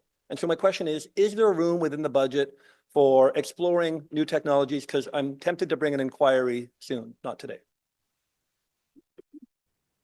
Madam Chair, I can start if it's tied to the gravel road piece, and my colleague Tammy can also fill in. So looking at new technologies is something that we're always looking at. That's part of our core function. We're always trying to look at, okay, is there something that's out there that's being done that would be beneficial to the city? What we try to do also is work through the noise, because often we'll hear great product here, will allow this and that. It's kind of trying to understand, okay, is that really factual? Would that really be applicable in our climate and our conditions? But if there is something that merits further investigation, we will look at it. I think the sidewalk pilot is a prime example where when we have the questions around, do you have enough resources? Part of what we need to look at is there a different way with the resources that we have to deliver the same business, but with fewer impacts on resources. So we're always looking at that piece. Some of them flow through the service review, but a lot of it is basically just part of our ongoing continuous improvement efforts. Great, I appreciate that. And I learned about this product on the internet, and the internet wouldn't lie, Alain, right? So one of my colleagues was speaking earlier about work we do on ditch restoration. And I understand that that is a program focused mainly on rural wards, but urban wards like mine also have ditch issues. So a question for General Manager Rose. So I was looking at the description of the integrated roads, sewer and water program in the 2025 budget documents, and the integrated nature of this program is one that I'm quite fond of. It provides great value for money. In the description of that integrated road, sewer, and water program, it includes elements of what it supports, including infrastructure assessment and data collection initiatives, flow monitoring, condition, project scoping, engineering. So can staff tell me if this kind of program includes funding for drainage studies in neighborhoods with areas of concern? And the reason I'm asking this specifically, I have a neighborhood in Ward 9, it's Carlton Heights, that I've been raising the alarm as needing some kind of investigation in this matter, whether it's due to ditch alterations or non-compliant site alterations, because I think this kind of study could lead to improvements in stormwater management systems if necessary. Madam Chair, what we see in the transportation budget often is the implementation of those studies and those engineering reviews that are done in terms of improving drainage, improving flooding, in some cases improving capacity, separating combined sewers where it's possible. So the integrated program is mostly driven by those piped needs, right? So this is what we see in the environment and climate change budget under our wet weather infrastructure master plan is where we have the capital funding that enables us to do those studies that then inform the implementation plan. So that was approved at Environment Committee last week. And I can confirm that there is capacity in the program to review the example that you brought up around Carlton Heights. 15,000 people just got happy. Thank you. Moving on to the program for streetlights. So my colleagues already asked really, really good questions about streetlights. I'm very grateful to see this. I know that Councillor Johnson and I have been talking about streetlights for years, even as a public safety initiative. Ballpark, how many streetlights does $250,000 buy?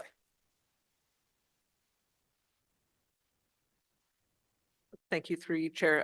The cost to implement streetlights varies significantly by location, and so it'd be hard to say how many we could implement with the $250,000, and until we really start looking at the list and determining which locations are feasible to move forward with. It depends on where we can access hydro and things like that. That can really change the cost. So it's hard to give you a number right now, but yeah. Thank you. I look forward to hearing more about that program. I have more questions, but I'll come back after. Thank you, Councillor Devine. Councillor Bradley. Okay, thank you, Chair. I'm just going to follow up on the street lighting question as well. Will this just include like residential streets, or is it also pathways that connect street to street, not park pathways, but sort of those pedestrian connections? Thank you. Through you, Chair. Yes, it would include both as per street lighting policy. Okay, that is good to hear because I definitely have a pathway that I've been trying to get staff's attention on for some time. So when this program starts to get underway, are we to submit potential areas, or are you reviewing things that have been on the list for a long time? How will that work to onboard projects? Thank you. Through you, Chair. Yes, if you have any requests, any specific locations that you'd like reviewed, please send them our way, and we'll definitely add it to the list and include it in part of our review and prioritization once we've established that. Fantastic. Thanks so much. Councillor Dudas asked most of my questions around ditch maintenance. I'm also happy to see that there's additional funding. It does say it's specific to rural communities, but it seems like through Councillor Dudas's questions that communities like mine in Gloucester Southgate, we do have ditches as well, despite not being classified as rural. What my question is as part of this program, will there be any proactive communications to residents about what the city will be doing in terms of maintenance and what would be a homeowner's responsibility in terms of maintenance? Madam Chair, absolutely. I think some of the work that's going to be done through the ditch alteration and maintenance council sponsors group, I think some of the early indications is around the level of education and information that's required with residents, so that there's a better understanding around what the city is responsible for, but also what they're responsible for as residents. So that will definitely be a focus. Thank you for that. I would be interested in providing some feedback into that, as well as I've got a community, Kemp Park, that's located sort of in the southern border of my ward off Bank Street, and they've got ditches that are quite large that face onto Bank Street, and there's been a lot of confusion over the years as to who's to maintain these and what their responsibility is. So perhaps we could set aside some time to provide some feedback as what an education campaign could look like. Signalized intersections. I'm happy to see that there's a lot more funding in this program, including an additional 5 million from the Road Safety Action Plan. And I know that report's on the agenda today, so this question might sort of be for that report. I'm not entirely sure, so please stop me if it is. But I noticed that there are still 6 intersections in Gloucester Southgate ward alone that are in the budget but below the line.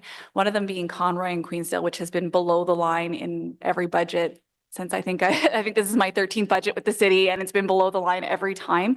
So I'm just wondering, as we onboard more ASE cameras, which I totally agree with Councillor Truster that the goal is compliance, but if we onboard more cameras, we're going to see potentially more revenue. How are we prioritizing the specific projects of what we're going to add more funding to? Because I would like to see more funding go to signalized intersections. So I'm just wondering, could we anticipate to see additional funding in that project? Yes, Madam Chair, and this is something that we can certainly get into more detail as part of the Road Safety Action Plan presentation, but the intersections is basically one of the 4 priority areas that is identified through the Road Safety Action Plan. So our intent is that over time, as we're seeing more revenues, that it provides us more flexibility to be able to allocate more funding to that priority area. This year is an example where last year we had allocated 3 million from the Road Safety Action Plan towards signalized intersections. This year we're allocating 5 million. And then we'll be reassessing that as we work through the 2026 budget.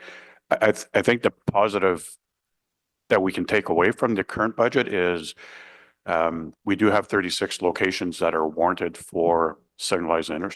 Signalization could be traffic signals, it could be a roundabout. We're actually able to move forward through various steps of the process on 1/3 of those. So some of them we're now able to move to functional design, some of them detailed designs, others through construction. So at least there's a bit of a momentum that we're able to demonstrate that, yeah, they're on the list, but at least now there's light at the end of the tunnel as to when we're going to be able to get to them. And so I do have one in my community that was, we did a bit of a functional design and it was incredibly expensive because it was going to require some land acquisition. How do we prioritize those types of projects where it's warranted, but the cost is so prohibitive that it would eat up, a huge portion of your budget versus getting done maybe 3 or 4 that are warranted that require less work?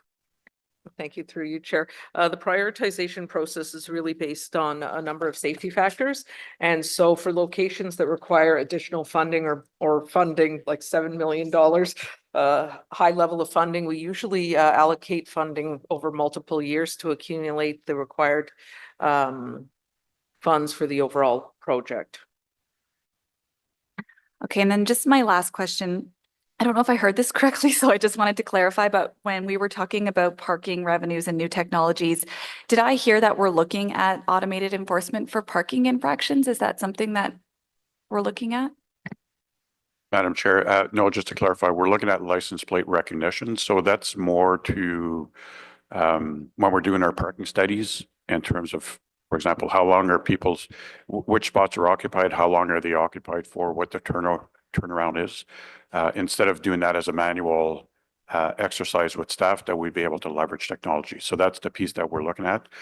I did indicate, though, that we're also working with bylaw to look at, is there anything from an enforcement perspective that they would be able to leverage from that technology, but we're still very early in the process at this stage. Great, thank you. That's all my questions, Chair. Thank you, Councillor Bradley. Councillor Lula. Thanks, Madam Chair. Alain, I have to begin by commending the roads team in the East, especially Bruce LaFranchise and Quentin Levesque, who are always there when we need them. Both are very responsive and helpful every time my team needs them. I'm pleased to see sidewalk renewal in this budget for Centrum Boulevard. It's our festival square. It's home to many seniors and a new seniors home going in at the corner, and it's in a significant state of disrepair. So I want to thank staff for working on that and looking at it, and for all the work that's been done to do kind of piecemeal repairs, waiting for this to get into the budget. And I'm looking forward to working with you, Alain, on the resurfacing of Cameron Road in this budget. As a simple resurfacing would be a real missed opportunity to improve the intersection at the 174, given the volume coming from the village and from Rockland and from Quebec, as this is an interprovincial crossing with the Bourbonnais ferry at the bottom of the hill. And I think that sometimes that context is missed when we're looking at this area, that there is indeed an interprovincial crossing there, although it is private.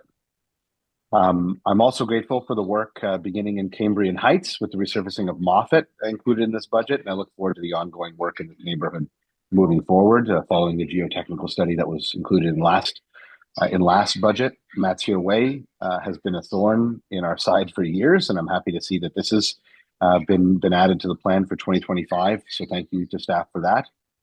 Seeing Vimont and Taylor Creek on the resurfacing list is helpful, as this business park serves as a training ground for our roads team, which leads to a lot more wear and tear as our new operators practice blade heights and whatnot. There is a third road, however, in the park, La Cole, that I'd like to see resurfaced as well, if there's room within the project budget. So I just wanted to flag that for staff. I've had a couple of incidents where right-of-way work has been done across freshly resurfaced roads, which extend into the intersection, because oftentimes a road, like Wayside, gets to ensure a smooth transition, gets resurfaced a little bit into the intersection. But then, utility work ends up cutting into that, within a year. So I'd ask staff just to, through this budget process and through looking at your processes, to ensure that this doesn't happen by reviewing cross streets in addition to the main ROW street when reviewing utility applications. So I just wanted to flag that. Our traffic signals team is very overworked right now. And it's so overworked that I've had a traffic light for the on-ramp at Place d'Orleans Drive out for nearly a year, making a difficult situation on the 174 worse, essentially shutting down this ramp permanently while we have rolling closures weekly due to the LRT construction. Is this budget going to address this backlog?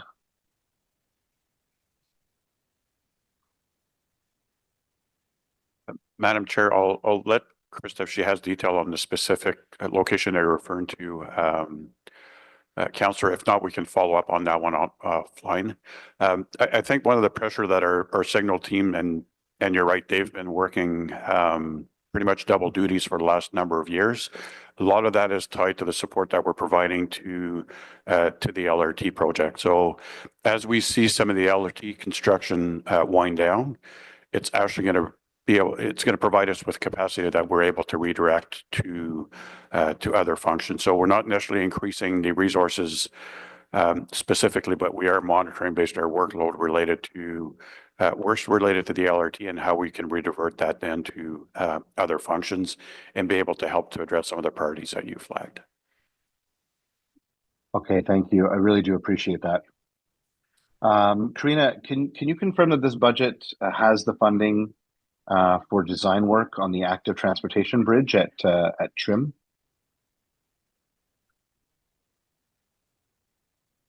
Thank you for the question, Chair. Yes, Councillor. Sorry, I can't speak to this budget. What I can give you is an update. We are actually doing the design of the Trim Bridge. So the budget was allocated. We have a little bit over $4 million, you may recall. So we have a consultant on board and we are doing the design of that bridge right now. That's excellent. I know that that's going to make a really big difference here in the East End, especially once the LRT comes online, and given that the college is directly across there, and the best beach in Ottawa, Petrie Island. As my East End colleagues often raise, infrastructure is lagging behind growth. In the East, Rockland is going to nearly double in size in the next decade or so. What work is being done in transportation planning to ensure that our road infrastructure will be able to handle this volume, considering the ongoing growth in Ward 1 and especially Ward 19? Do we take a regional view when doing transportation planning? Thank you for the question, through you, Chair. Yes, we definitely take a regional view when we look at the transportation needs. We look at both the needs from residents and businesses and their mobility within the city, as well as external travel to and from the city. And we do that in a very integrated fashion, looking at needs from a road infrastructure perspective, but also from a transit infrastructure perspective as well. So we are monitoring that growth in the municipalities that are adjacent to the city, ensuring that we're going to be able to handle that volume as it increases. Yes, through our modeling work, we do consider the travel demands that are put on the city's network from travel from residents that live external to the city. Okay, truly appreciated. Well, friends in Rockland, if you happen to be tuning into this, please ensure that you use the wonderful park and ride, or take your Leduc or 174 bus to the new Trim Road terminus once the LRT is up and running. It would be wonderful to have you using our public transit system and not contributing to congestion and greenhouse gas emissions moving forward. Appreciate it. Thank you very much to staff for your work on this budget. Thank you, Councillor Luloff. Councillor Kavanagh, thank you for your patience. Thank you, Chair. Appreciate it very much. And thank you to staff for the report and to my colleagues for their questions. So I think we're all on the same page. We're all in need and we see the needs out there, and it feels like it just doesn't keep up. One of the questions about asphalt on sidewalk, Alan has heard from me before on this. Basically, it's ugly. That's the first thing. The second thing is it's supposed to be a safety measure, but I'm getting reports that it isn't, that it's uneven, and therefore it causes safety hazards. So I hope that is taken into account when we do these repairs, and I hope we come up with a better solution. I had an open house last night, and roads came out. Thank you very much.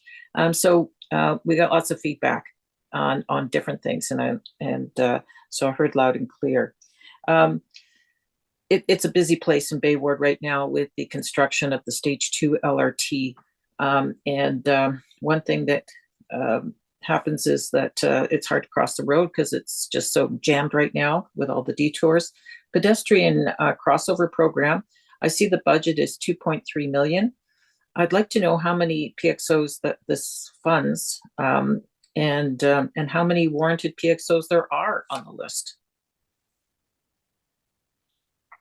Thank you, Chair, through you.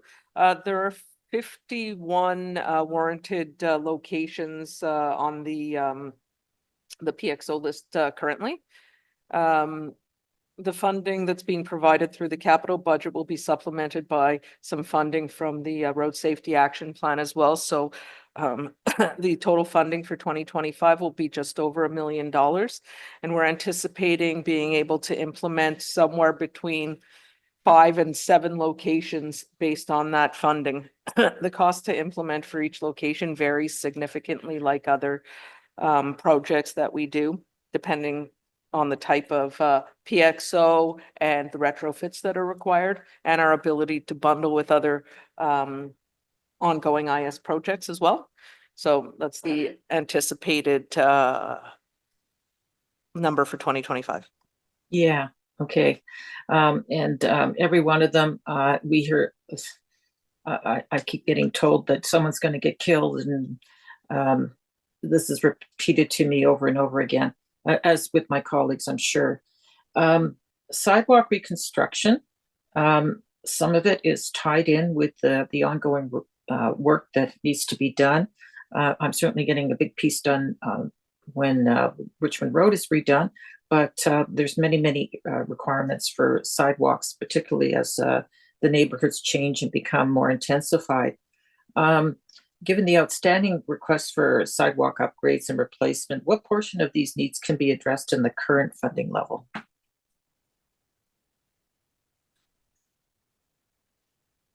And that's out of the 11.8 million that has been allocated. Thank you, Madam Chair.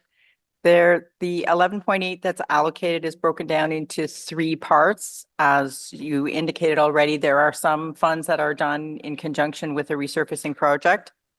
The standalone sidewalk renewal program gets us not quite about 6 kilometers of sidewalk is what I'd estimate based on our historic rates. Okay. In total, the total 11.89 million gets us closer to 15 kilometers. At about 6 kilometers standalone. Okay. Not with something else.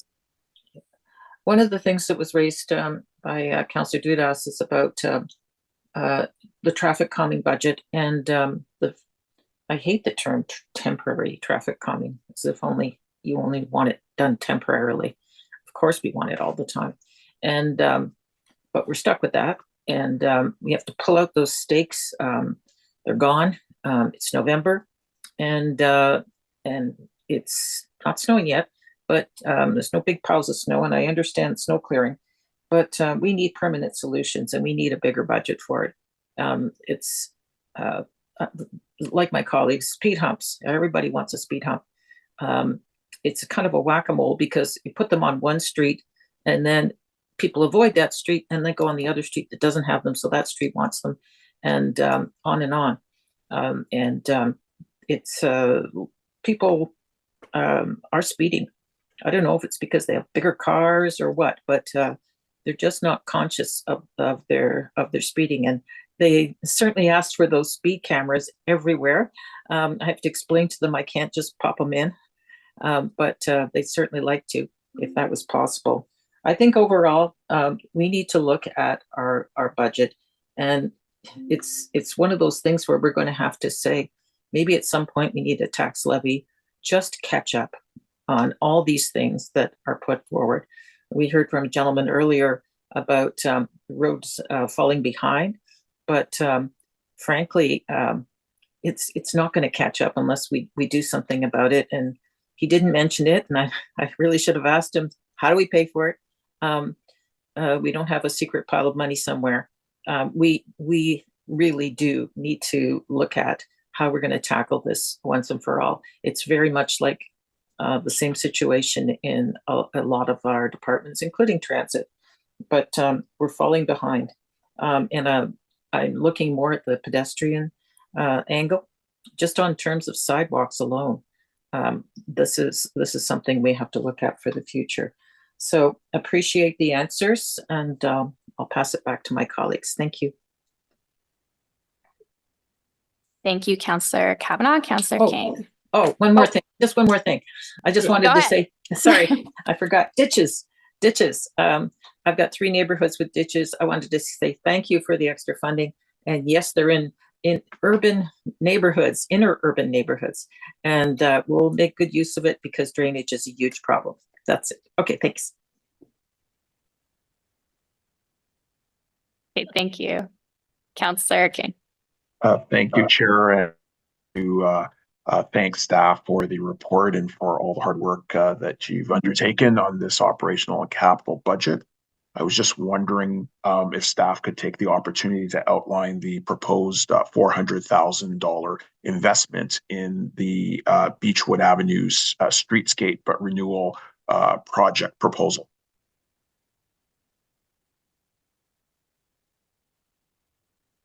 Thanks, Councillor, for the question. Beechwood Avenue is a high priority intensification area in our new official plan. It's been subject to a significant amount of intensification to date. The public realm and active transportation facilities on Beechwood are substandard. And so the intention of these dollars is to undertake a complete street review of Beechwood in conjunction with our colleagues in active transportation, and bring forward budget for renewal of that street. I appreciate the fact that this recommendation is going forward in this budget. I definitely have heard from residents from when I was elected to even before, when I was a president of a local community association that is adjacent to this street. We hear for the continuing need for the potential of complete sidewalk replacement from Vanier Parkway to Beechwood Cemetery, sidewalk renewal from the cemetery to St. Laurent Boulevard, the need to bury hydro lines and especially poles that are right in the right of way, and the potential for realignment opportunities to complete the cycling track as those cycling tracks are going in on the basis of road modification agreements. So I'm really pleased that this pre-planning work is going to be undertaken. As we know, Beechwood Avenue continues to be one of the last traditional main streets that has not been rebuilt in the interurban core. And I'm looking forward to the work that will be undertaken, especially around a cost analysis to go forward with this work in the future. So I really wanted to thank staff for that. I know some of the challenges that we heard really revolved around sidewalks, especially on Beechwood Avenue. We see the challenges with asphalt, which I've heard my other colleagues mention, being used to patch sidewalks and concrete and creating accessibility challenges. So I'm really pleased that we do have that new road sidewalk survey in place. And to dovetail on, I guess, some of the comments from Councillor Devine, I do think it is excellent that we are now leveraging technology for these assessments, and that there's the potential to find deficiencies in contrast to undertaking this work manually. But I was just curious if staff could speak to the budget line and whether that amount needs to grow for the continued work on the survey. So I'm just wondering if staff can answer whether they see the need for the $450,000 amount needing to grow over time to really undertake all the assessments that are required citywide. Madam Chair, because Councillor Luloff was so complimentary to Quentin Levesque, I wouldn't want him to leave the meeting without the opportunity to speak. So I'll let him answer this question. Through the chair, thank you for your question, Councillor. Yes, the budget that's in the 2025 draft budget for the sidewalk survey and inspection is sufficient. This past year, we did run a pilot to do inspection of the entire sidewalk network citywide. So we are comfortable with the pressure amount coming forward for 2025. Okay, I appreciate that answer. I thought it was worth asking because of all the get from my residents around sidewalk quality, the needs for assessment, the need for renewal. I think if we can leverage any technology to really improve that, we should continue to go in that direction. It's very important, I think, for not just my residents, but I'm certain everybody who's on this call in terms of ensuring that we enhance sidewalk quality. My last set of questions revolve around the Safer Roads Ottawa program, and I'm just wondering, in terms of the $473,000 that have been allocated for 2025, how many staff does this amount include for that initiative?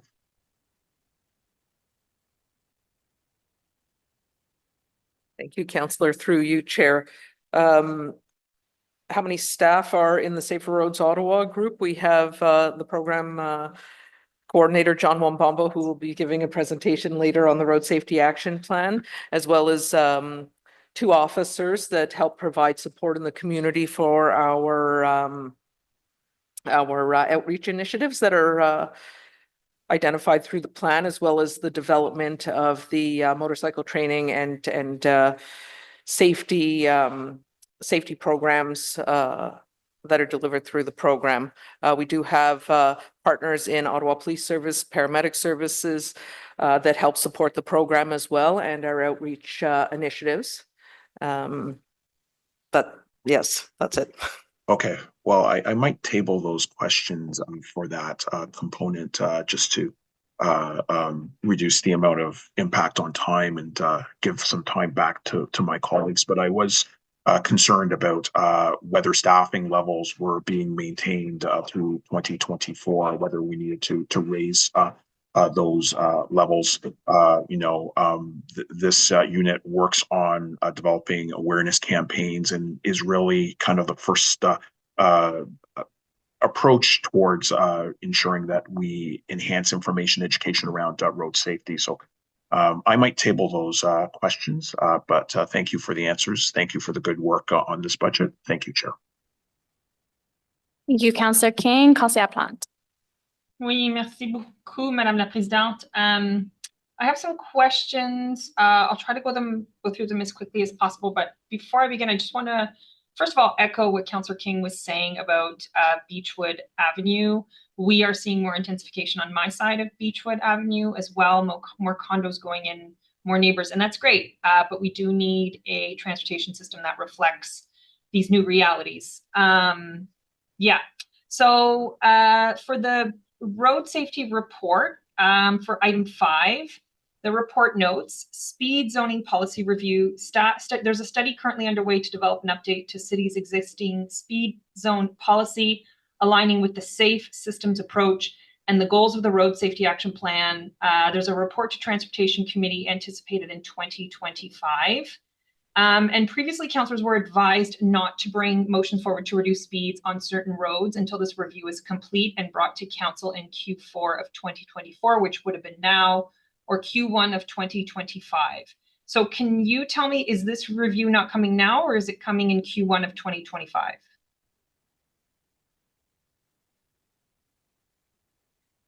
Thank you for the question. Councillor Plante, I think that question is better suited for the next item, the Road Safety Action Plan. Okay. We're still on budget. Okay, I'll skip to that then. Okay, thank you. So I did want to piggyback on what Councillor Kavanaugh was talking about for the costs of the PXOs. So there was a total of 6 new PXOs locations funded through 2023 and 24 PXO program budgets. The 2025 budget for the PXOs is $563,000, and there's 51 locations on the warranted priority list. And then there's 2 outstanding for record. There's 2 outstanding PXOs in Ward 12, both in Vanier. What would it cost to clear up the PXO backlog? Thank you, through you, Chair. The estimate to clear the 51 outstanding locations on the list is $6 to $12 million. Okay. And how many locations will be in design and construction in 2027 if only 1 is built this year and 5 are built for and 5 are anticipated for 2026? Thank you, through you, Chair. with the additional funding from the Road Safety Action Plan, the plan is to advance 5 to 7 locations through the process starting this year. So if we manage to install, 2025. Sorry. thank you. If we manage to install 5 this year, and for each of the next 10 years, no more locations are added, that means we will have only taken care of the backlog in 2035. Is that correct? Madam Chair, if I can just step in, this is one where it's similar to the intersection, signalization intersection backlog. Through this budget, you've seen an increase to 500,000 from the Road Safety Action Plan. So that essentially doubles the base funding of 563 that's in the budget. The intent is, as we move forward with ASC revenues, this is another area also that where there's an opportunity to be able to increase the funding that's allocated to PXOs. The PXOs are priority areas identified under the Road Safety Action Plan. So our intent would be to try to get through that backlog quicker than if we're only dealing with the base funding. And what year do we, if there's nothing else added to the list, Alain, when do we anticipate the backlog being cleared? If we don't add anything else, what year would that be? At this point, this would just be a guesstimate because each location varies significantly. Like we can have a location that costs 15,000, we can have a location that costs 300,000. So until we do a bit more of that work around the level of complexity, it's difficult to say how many years. I think what we can say, well, what we could say with assurance is that with the additional revenues that we're getting through the ASC program diverted to the Road Safety Action Plan, is that we're going to be going through them a lot more quickly than without that source of funding. Okay, merci beaucoup. That's all. Merci, Madame la Présidente. Thank you. And merci, Councillor Plante. Second round, Councillor Lowe. No. I wasn't prepared. Thanks, Chair. So I'm just thinking back to some of the comments that were made earlier about the automated speed enforcement, and you know, for me, like me personally, I would never think of it as a revenue source. I would think of it as just extra money that flows in. What happens though if, like, at some point where we're super saturated with cameras and everyone knows where they are, and that stream of revenue either dwindles or goes away? Like, do we, I mean, that's probably a long way away, but do we have some sort of plan B for our road safety initiatives? Madam Chair, if we get to that point, we will be very happy. Because I think, to your point, the ASC is not intended to be a revenue source to the city. It's really intended to be a way to try to change people's driving behaviors. One of the things that you're seeing also is that we're trying to be very conservative in terms of the estimates and also how the funding is being used. So as Cyril indicated before, some of the costs to run the program are also scalable. Get less tickets, we incur less cost. As we see trends around in the future that the revenue source or the funding is drying down, then that means that basically some of the initiatives that we're putting forward will also reflect that new reality. And Chair, if I can just add a little bit from a finance context, again, this program is fully funded for the program, so the revenue funds the road safety. So to Lan's point, if the revenue dries up, we're a safe city, so we don't need the cost. So there's no tax burden in this program. That's why it's done that way, to kind of mitigate any shift of pressure if revenue scales down. Okay, I mean, I'll partially disagree with that statement because there are a lot of inner streets that I don't think will ever get should ever get speed cameras or speed humps. However, I understand the context of that. My second question is on the sidewalk inspection pilot. I actually wrote this down for my last round, but I forgot to ask it. Do we, now that we've expanded to citywide, and I think we've done it for 1 year, do we have that fuller picture? Do we have a really good picture of our sidewalk, the condition of our sidewalk network citywide, and our future resource requirements? Through the chair, thank you for your question, Councillor. So currently right now, we're just kind of wrapping up the pilot. It's been completed, so we're in the analysis phase. Just looking at that data that we were able to collect this year, and certainly as we move forward in future years, we'll be able to determine kind of the resource requirement for the repair kind of portion of the maintenance work that we do. Okay, when should we anticipate that, that I'm gonna assume it's a report or a memo? Yeah, certainly, we're undertaking that work right now, Counselor, and definitely we can follow up with you directly, just with more kind of frequent updates as to the progress of our work. Okay, sounds good. Thanks very much. Thank you, Counselor. Counselor Devine. Thank you, Chair. Thank you for letting me back on. Clearly there's a demand for more speed humps. The city of Ottawa owns a fleet of armadillos that collect data. Armadillos, they are tough, resilient little creatures. I'm seeing an opportunity for program synergy here, aren't I? I'm kidding. I want to ask questions about the neighborhood traffic calming program and the TTC. So as I understand, there is an integration coming of NTC and neighborhood traffic calming and temporary traffic calming. I'm very appreciative of the fact that we are growing the neighborhood traffic calming budget. So, with a target of having, a certain fixed amount per ward by the end of the term. Can I just ask, when might we anticipate the results of what might be the integration of neighborhood traffic calming and temporary traffic calming? Thank you through you, Chair. The plan is to bring the report back to Transportation Committee in 2025. The exact month has not been identified yet, as I believe the legislative agenda is still being worked out for next year, but I believe it's in Q3 is the target. Thank you. I'm definitely looking forward to that. So I just wanna, my last question is just on the public toilets program. And I absolutely want to lend a voice of support to that program. And I am not an urban councillor, but I do believe there is tremendous value in this kind of public realm project. And so I had already been researching this project because not only am I supportive of the urban applications of this, but I believe that in the future there could be suburban applications of this. I have many high traffic parks in my ward that do not have a field house or any kind of public washroom. And I know there could be better integrations than porta potties.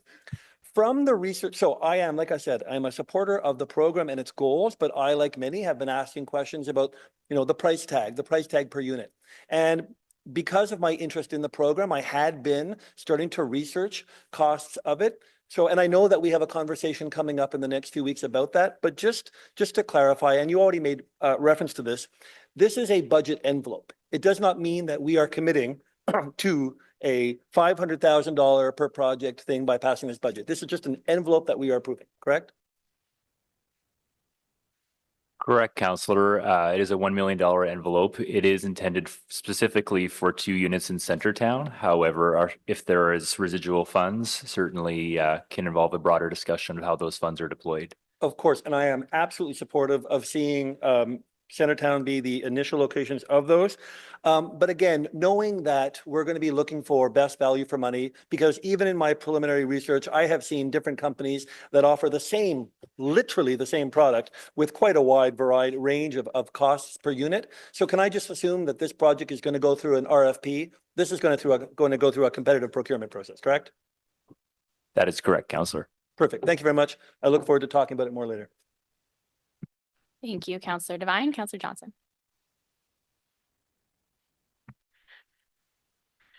So I just want to spend just a minute asking about my favorite program, the network modification program that I ask about every year.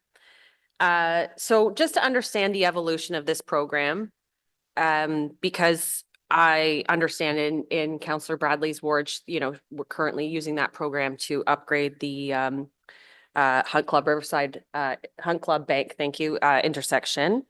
And in that case, we're adding capacity by adding an additional lane, right? Correct, yeah. And then, looking at my upcoming project, the Green Bank Baseline intersection upgrade, which is not growth related. It's for transit priority. We are actually removing some of those turning lanes because they create safety issues. They create further rear-ending and so on behaviors for cars.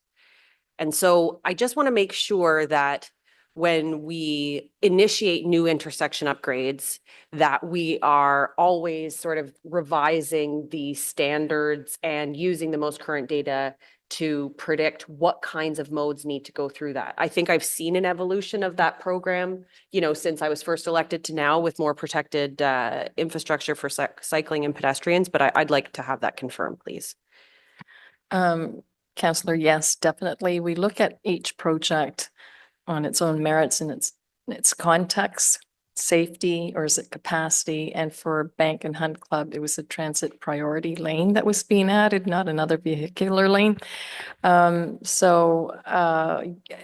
when we look at these projects, not only from the standards, but also the policy. So complete street lens has been applied for at least the last 7-8 years. And that's why you'll see that it tends to look at the multimodal aspect of the design. Not only is that for new projects, and I think for baseline Green Bank, it's part of the transit priority for the first phase of baseline BRT. We're making sure that the projects are safe. They help encourage the shift to sustainable modes, and that they support the development that's happening around the area as well. So when we invest in these intersection upgrades, they would take into consideration, you know, whether it's in the south, future impacts of LRT opening on that area, and you may not choose those same intersections under the program. Actually, it goes beyond that. It's more, it comes from the Transportation Master Plan, which has a much longer term outlook to 2046, which is what we're doing now. And we look at all the different modes and what's the leftover and where do we have for roads, where do we have to widen roads? And then we look at the intersections themselves. And this intersection, of course, is part of transit priority. So it's all very linked. And I'm very happy to say that in July of next year, we will be bringing to you the final TMP report, the update, and you'll have the capital program, you'll have the project priorities all listed, and we will be recommending an affordable plan for you to consider. Okay, great. Thank you very much. I now, after 2 years, understand the flexibility of having a program that's funded under DCs and the ability for staff to be able to use those funds, you know, more creatively to upgrade an intersection for future modes. So I certainly wouldn't want to challenge that, but I would want to know that if the design for an upgrade would maintain certain safety standards, that we're not going to upgrade an intersection for capacity and then in 10 years want to, you know, take those same lanes away because of safety concerns. So you can assure me that that's not the case. You are correct. Okay, great. Thank you very much. Thank you, Councillor Johnson. I don't see any other hands up. So I have a quick question and a comment. So on that 13.5 million for local roads that's been highlighted by Councillor Devine and others, I know in a response to an inquiry from Councillor Dudas, it was noted that there were 2 options to allocate greater funds to local roads. One being keep the overall road renewal budget the same, but shift more funds towards local roads, or 2, to increase the total road renewal budget by taking funds from other tax support programs. So can we just get clarity on which lever was used for this budget? So Chair, this one was basically in the last 2 budgets, we did the incremental one-time 30 million. This is another scenario where this year the roads budget is getting a one-time 25 and the other 5 is carved off to intersections. So we're still doing the one-time 30, 25 is over on this side and there's another 5 in lands intersections. So that's where that funding is coming from. Okay, so there wasn't like a shifting of, okay. Okay, thank you. I know that the real chair wants to comment on the budget overall, so I will give him the last word, but a comment from me quickly from a ward perspective. I'm very happy to see some significant investments this year in Orleans South. As Vivi said, moving forward on the Renault Road realignment or Brian Coburn extension is a significant project for the East End. And there are others included in this budget. You know me, though. I do have to point out that this budget earmarks 31% of the roads budget to growth projects. And of that envelope, the south and west ends of the city continue to see the lion's share for growth. So we were fortunate to receive funding through the Building Faster Fund for detailed design of the Innis Transit priority measures that will bolster our capital investment.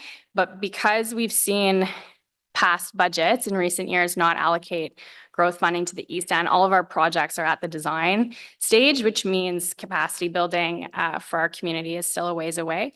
So while I am grateful for what I see as the biggest investment in roads growth projects in the east end in at least half a decade, I did only go back so far. I am signaling that I expect next year's TMP update will properly acknowledge the congestion and growth pressures we are facing in Orleans South and fund those projects adequately. So with that, over to you, Chair. Thank you. And you are a real chair. You're a real chair. That being said, thank you. You're doing a tremendous job, Chair Kitts. I just wanted to, I have two quick questions and a bit of a wrap up. In a nutshell, Alain, based on some of the comments, and we hear it time and again, and it's kind of like Groundhog Day, you guys don't like going out and putting asphalt and making ugly sidewalks. It's really due to the seasonal aspect of things, correct? Like you don't want to go out and fill those in, and now I'm hearing that there's safety issue. I think it's safer, I've got to be frank with you, to put something in it during those wintering seasons and leave it open so we really don't have any other opportunity. Is it because of the seasonal aspect? It can be concrete seasons. Is that what the real issue is? Madam Chair, so yeah, to your point, we don't like the asphalt either. There's two elements to that. One is a seasonality. In the winter, we can't use concrete, even if we wanted to patch our sidewalks. It just won't stay. But even outside of the winter season, we haven't really found effective products to be able to use that cure quick enough and that allow us basically the production levels that we need for the size of the network that we have to maintain. So that's why we still use the asphalt as a temporary product. Ultimately, what we're trying to do is basically really remove basically the tripping hazards that are there for our community. Our focus is basically how do we ensure that those remain as temporary and that we're able to come back with in subsequent years, basically with the actual panel replacements. But to your point, we continue to look at what other products are available that could be used that would be successful to make sure that we move away from the asphalt. Yeah, completely agree. And I just know you guys don't like it. It's double the work, it's double the efforts. But if we don't fill those in, a wheelchair, a baby stroller, or something will get caught in there during those winter seasons. So keep stamping it in there. I haven't heard, aside from ugly, I haven't heard the same concerns that another councillor mentioned about safety concerns about it, but certainly having concrete would be much more beautiful for our city. I think we all agree. The other one was related to traffic control calming measures. It's great. I'd love to see that. Do we know, and maybe I'll just request it from you, Alain, and your amazing group, how much people are spending in their TTCs? Because I hear a lot of people that are asking about more traffic calming.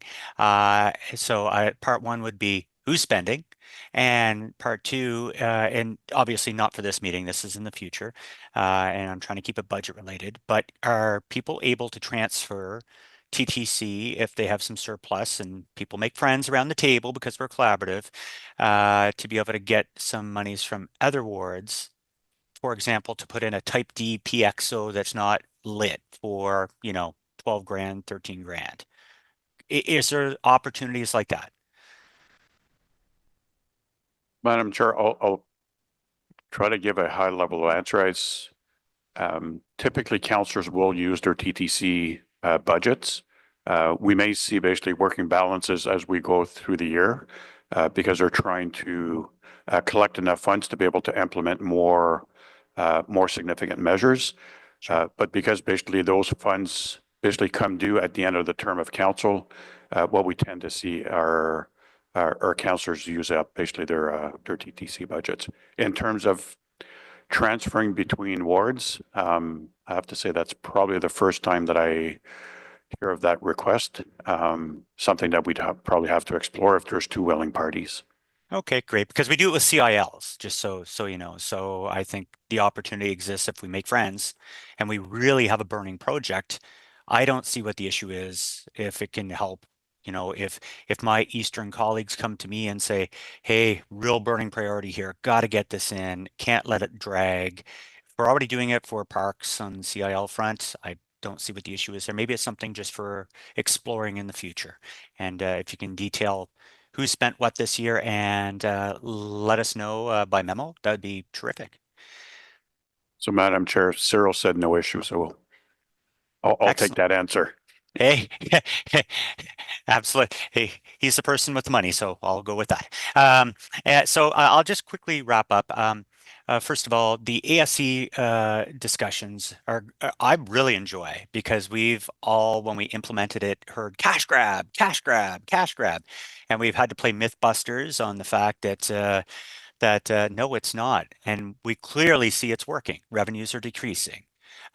We see the fact that certain neighborhoods, and I've visually spotted it myself, now we have data starting to back it up. So I'm looking forward to campaigns going forward to really show, again, you're not getting a ticket for going 2 over. You're typically probably going 12 over, 62 in a 50 zone. It's dangerous. It's in front of schools. So we'll keep our message going. I think that's great, colleagues, and it's good to see more investment in that. I certainly hope we don't get to the point of Brampton with 185 cameras that will be in. I'd rather see the revenue slow and we can just target specific areas. When it comes to the great work of what's happening within our snow crews, I just want to say hats off. They do a tremendous amount of work. Being a barnacle on council, as a matter of fact, I've been around longer than everybody here, except for DeRoche, if you forget the gap year. We were that being said, the last few years, 3 years, 4 years, we have been doing a tremendous job. So I just want you to pass that on to your colleagues. And it's not about just Vice Chair Kits and I doing Taylor drift videos, well over 10,000 views, by the way. But it really promotes the great work that we're doing as a city. And last but not least, not to ramble, as I speak to many other municipalities in my role as first vice president of FCM, whether it was speaking at the immigration summit last week held by an organization in Ottawa, or here in Halifax, where I've been speaking to colleagues and giving a discussion. It all comes down to what has changed in the world. And it's very clear that a lot of our standard old practices of light bulbs and potholes are no longer. We actually have a much larger pressure on us with whether it's immigration, environment. There's a lot of new pressures and we need a new deal from our federal government. We only get 8 to 10 cents of tax money to municipalities that have to deal with these new problems that we never dealt with before. So that's my FCM pitch on that front. I know Ariel totally knows this in and out as well. And but we certainly need more funding opportunities to be able to help with things like infrastructure. So thank you, Madam Chair, for giving me the opportunity to say a few words. Thank you, Chair. And I do hope everyone saw that Taylor Drift video. The on-the-fly storyboarding from the chair was next level. Worth the watch. Okay, so thank you, everyone, and thank you to staff. Obviously, a very important budget, as evidenced by all the thoughtful questions today. So we have a roadmap motion that will be read in by Councillor Gower. That the Transportation Committee recommend that Council, sitting as Committee of the Whole, approve the Transportation Committee 2024 draft operating and capital budget as follows. The Public Works Department budget as follows: General Manager's Office and Business Technical Support Services operating resource requirement, page 2, road services as follows: user fees, page 5, operating resource requirements, page 4, parking services as follows: user fees, pages 8 to 12, operating resource requirement, page 7, traffic services as follows: user fees revised, pages 16 to 17, operating resource requirement, page 15. Planning, Development, and Building Services Department Transportation Planning budget as follows: user fees, page 20, operating resource requirement, page 19. Finance and Corporate Services Department Fleet Services Budget as follows. User fees, page 23. Operating resource requirement, page 22. The Transportation Committee Capital Budget, pages 26 to 29. Individual projects listed on pages 50 to 170, including revised page 167. Thank you, Councillor Gower. I'll just note there was a typo in the first sentence. So it is the 2025 draft operating and capital budget. Is that carried as amended? Thanks, everyone. Okay. On to our next item, which is Strategic Road Safety Action Plan Annual Report. And we'll just give staff a moment to play musical chairs here.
Are you ready to go? Whenever you're ready. Good afternoon, Chair Kitts and members of TRC. I'm pleased to be here today with the road safety team to present the Strategic Road Safety Action Plan Annual Report. This annual report serves a dual purpose, providing a progress update on the 2024 road safety initiatives and seeking approval for the initiatives planned within the draft 2025 budget envelope.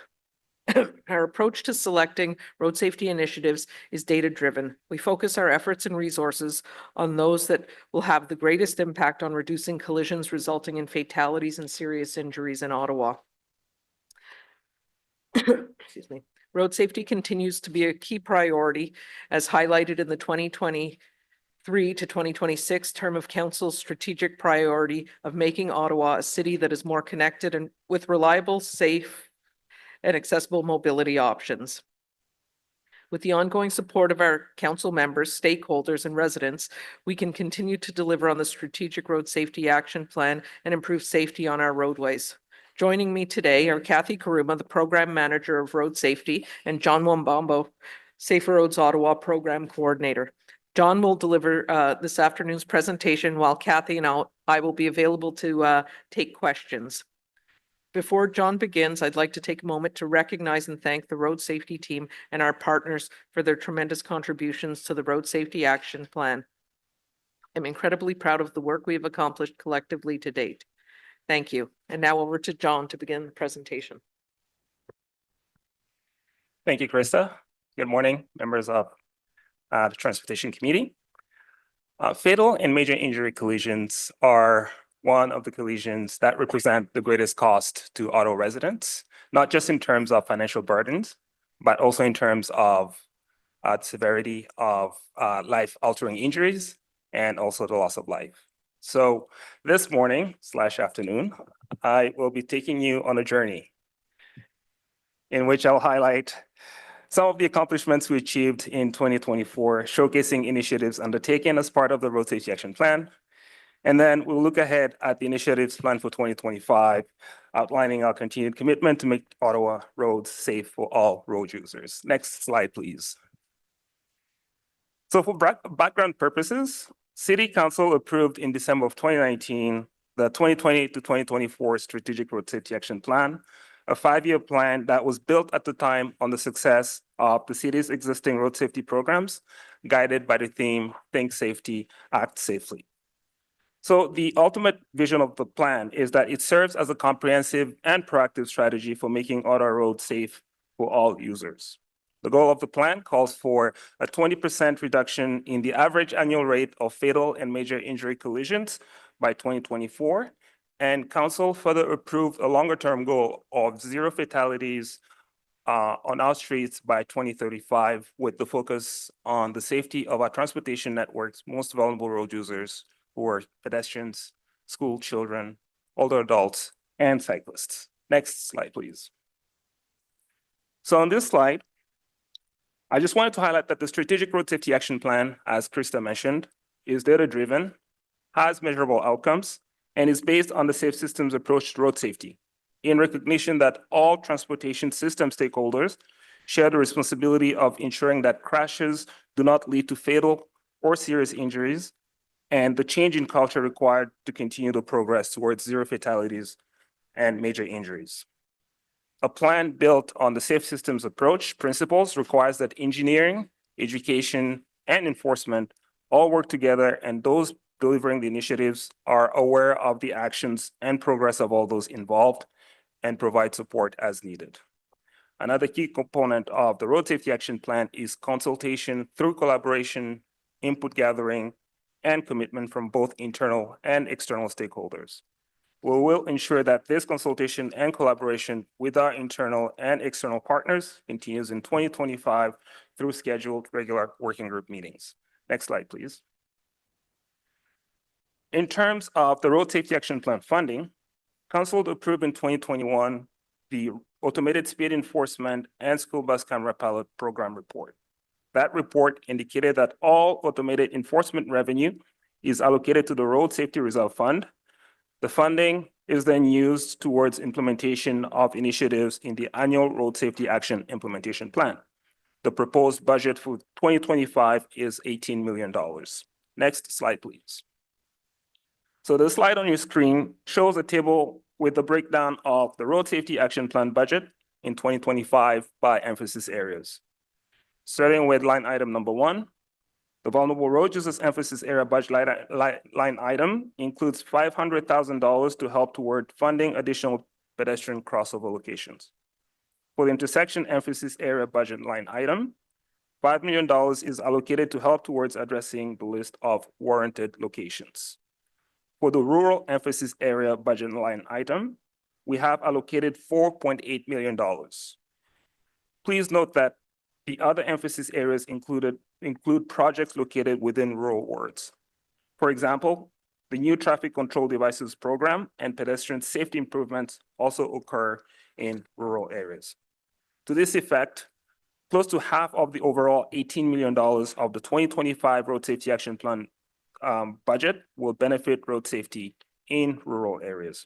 Also, please note that initiatives under the Road Safety Culture Emphasis Area, which is the last line item on the table in your screen, are funded through the Safer Roads Ottawa program budget. Next slide, please. To ensure the effectiveness of the Road Safety Action Plan, it is important to monitor collision trends over a 5-year period. This is due to the year-over-year change in collision data. As such, the 2013 to 2017 collision data represents the baseline period in which subsequent years are compared to.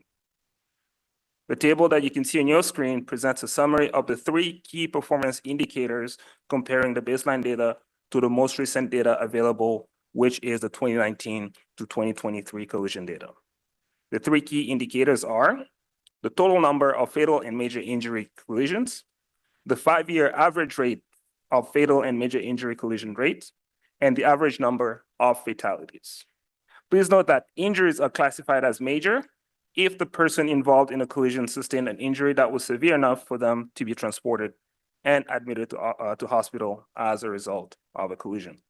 So these 3 indicators help us to monitor the overall performance of the plan, which focuses, as Krista mentioned, on reducing fatal and major injury collisions, because these are the types of collisions that represent the greatest cost to Ottawa residents. Next slide, please.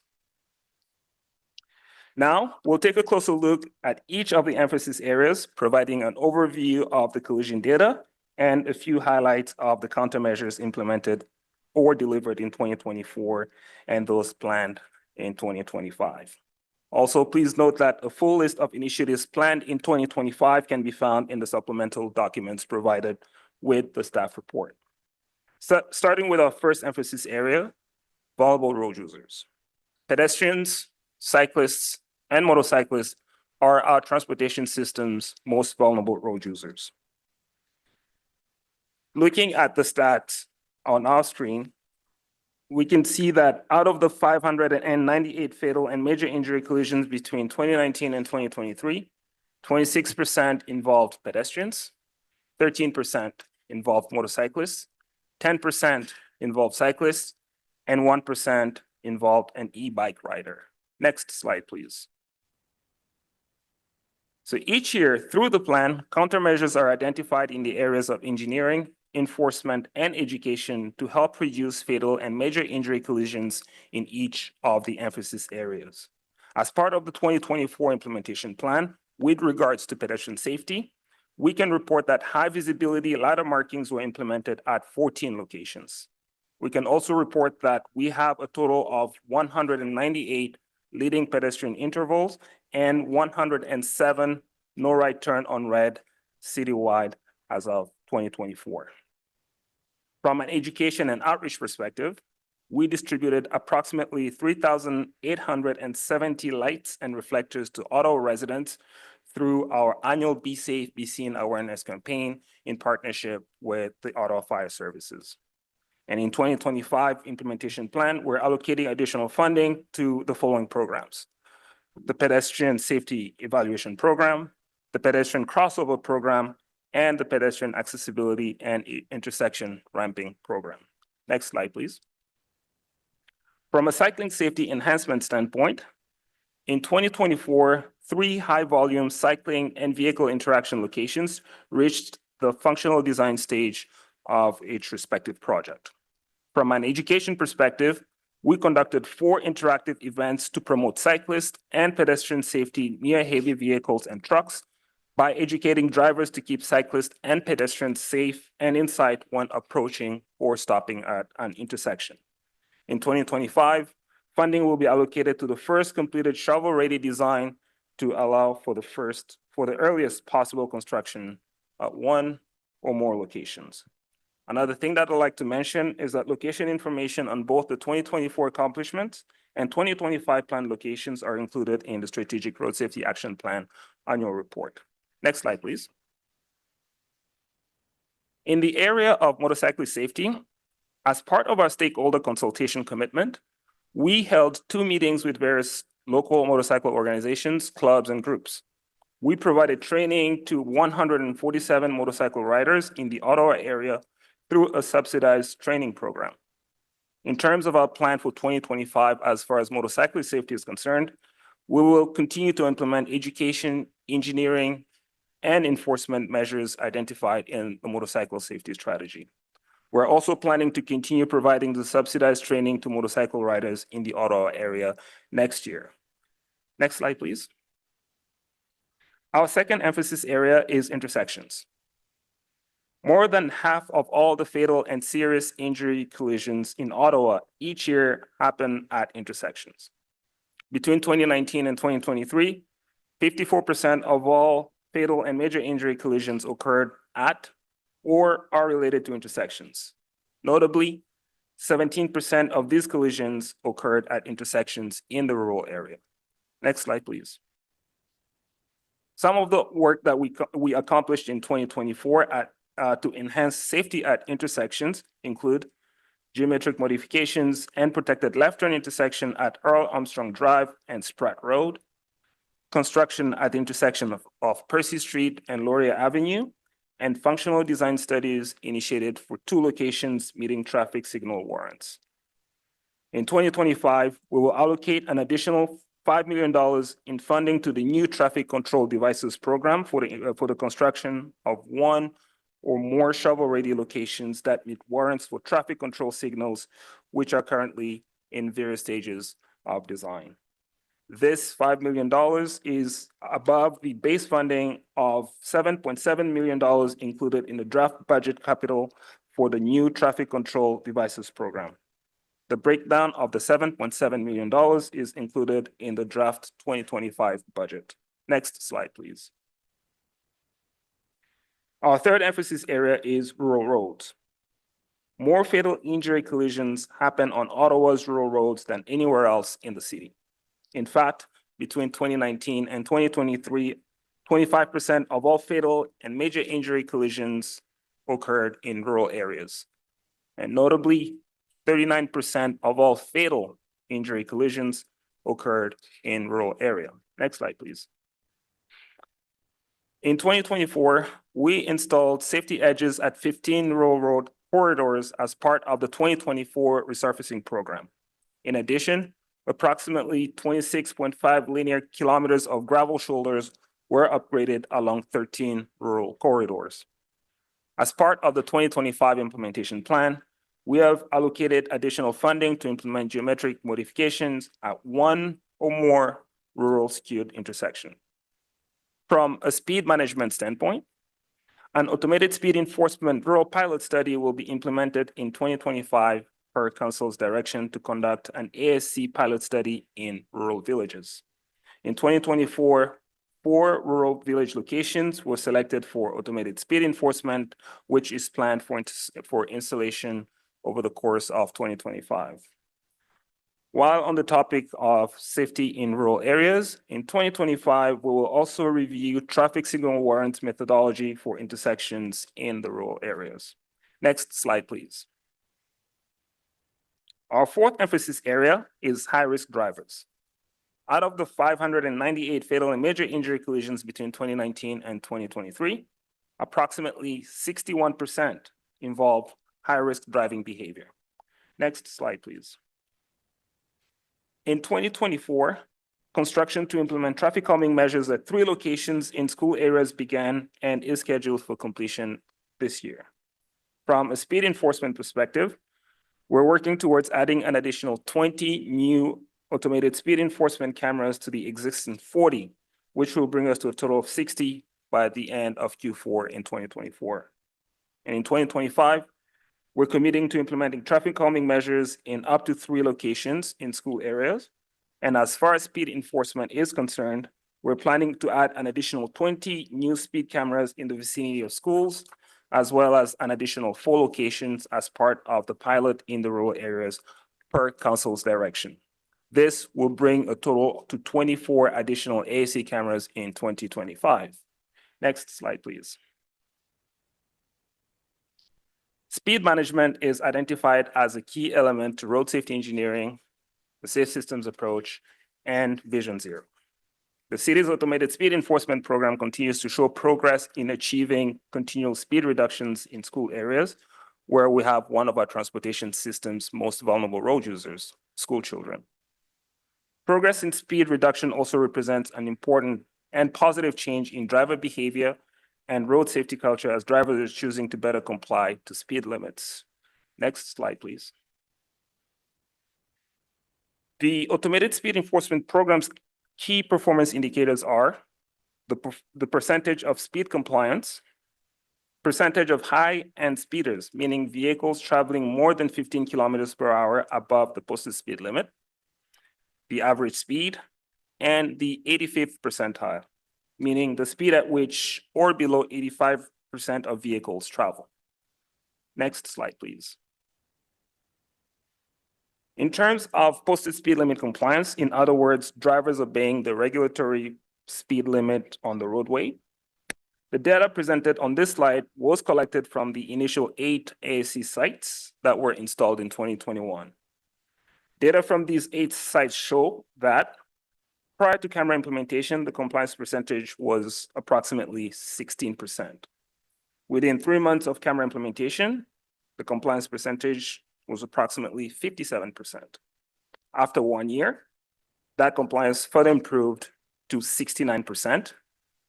And today, 3 years after, the average percentage compliance is approximately 81%.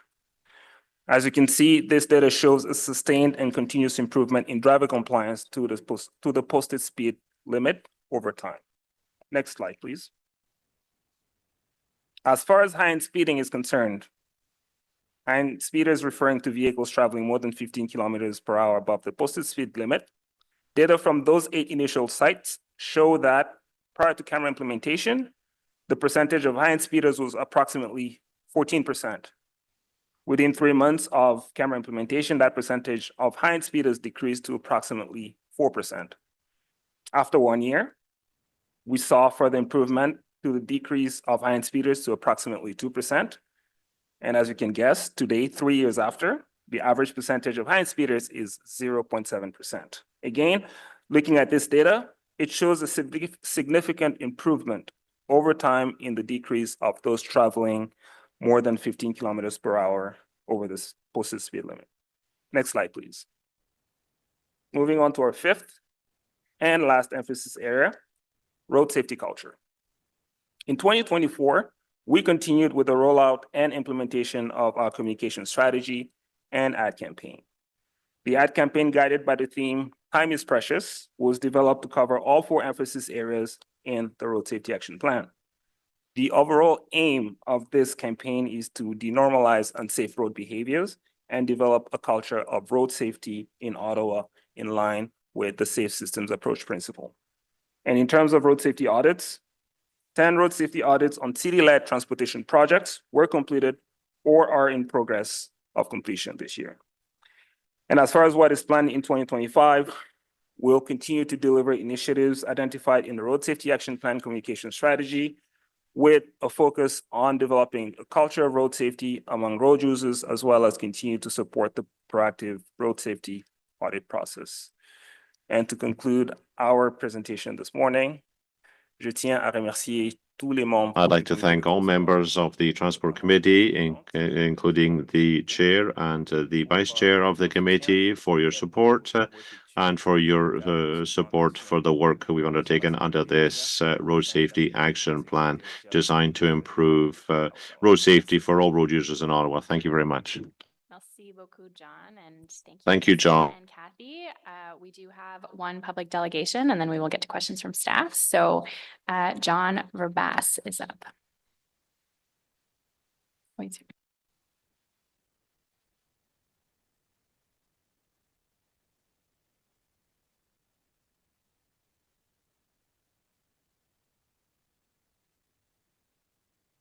afternoon, everyone. I was going to say, maybe I should start by saying I got good news for you. I'm not going to ask for any more money. But just introduce myself. My name is John Verbas, and I'm serving currently as the chair of the Transportation Committee of the Federation of Community Associations, the FCA. And we've been talking at our last few monthly meetings about the RSAP program, and I wanted to convey to you the gist of some of our discussions. I also am part of the group that meets quarterly with these people to, to follow the status of the program. And I did participate as well in 2018 and 2019 when this incarnation of the Road Safety Action Program was, when there was a lot of hard thought went into what it should look like. So I'm here today because I really think is an important program. It's important because of what we're trying to achieve, which is to reduce fatal and major injuries. It's important because of how big a program it's becoming. I don't think any of us thought in 2018 or 2019 it would end up becoming as big as it is.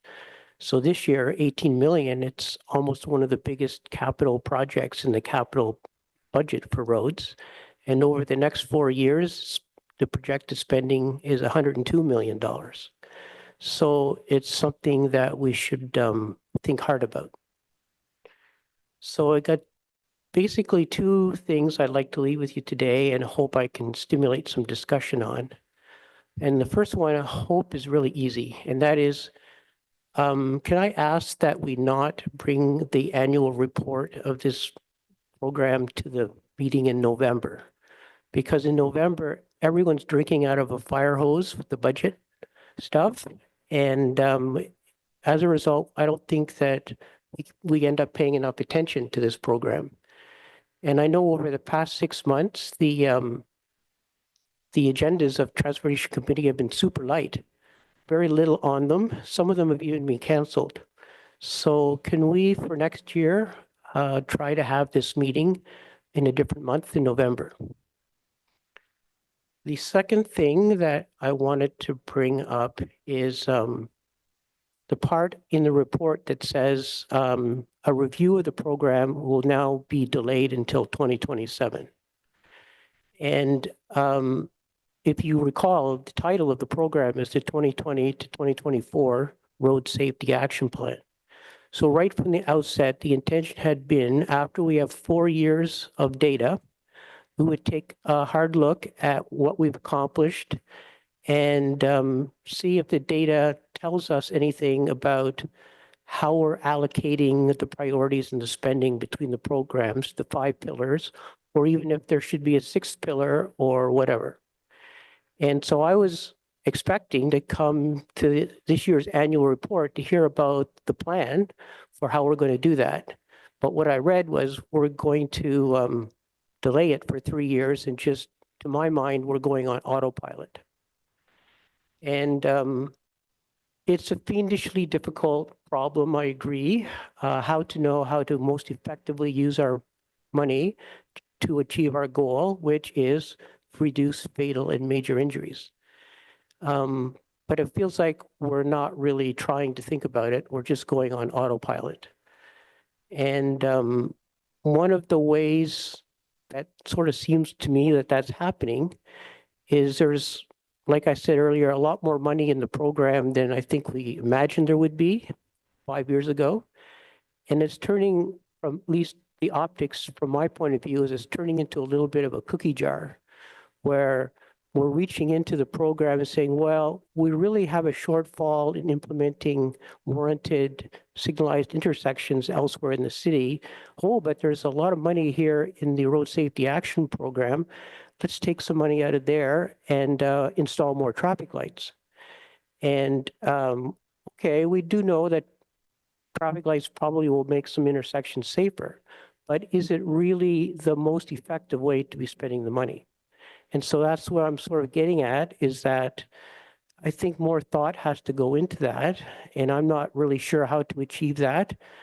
But it seems to me just doing what we've been doing for 3 more years maybe is not the right thing to be doing.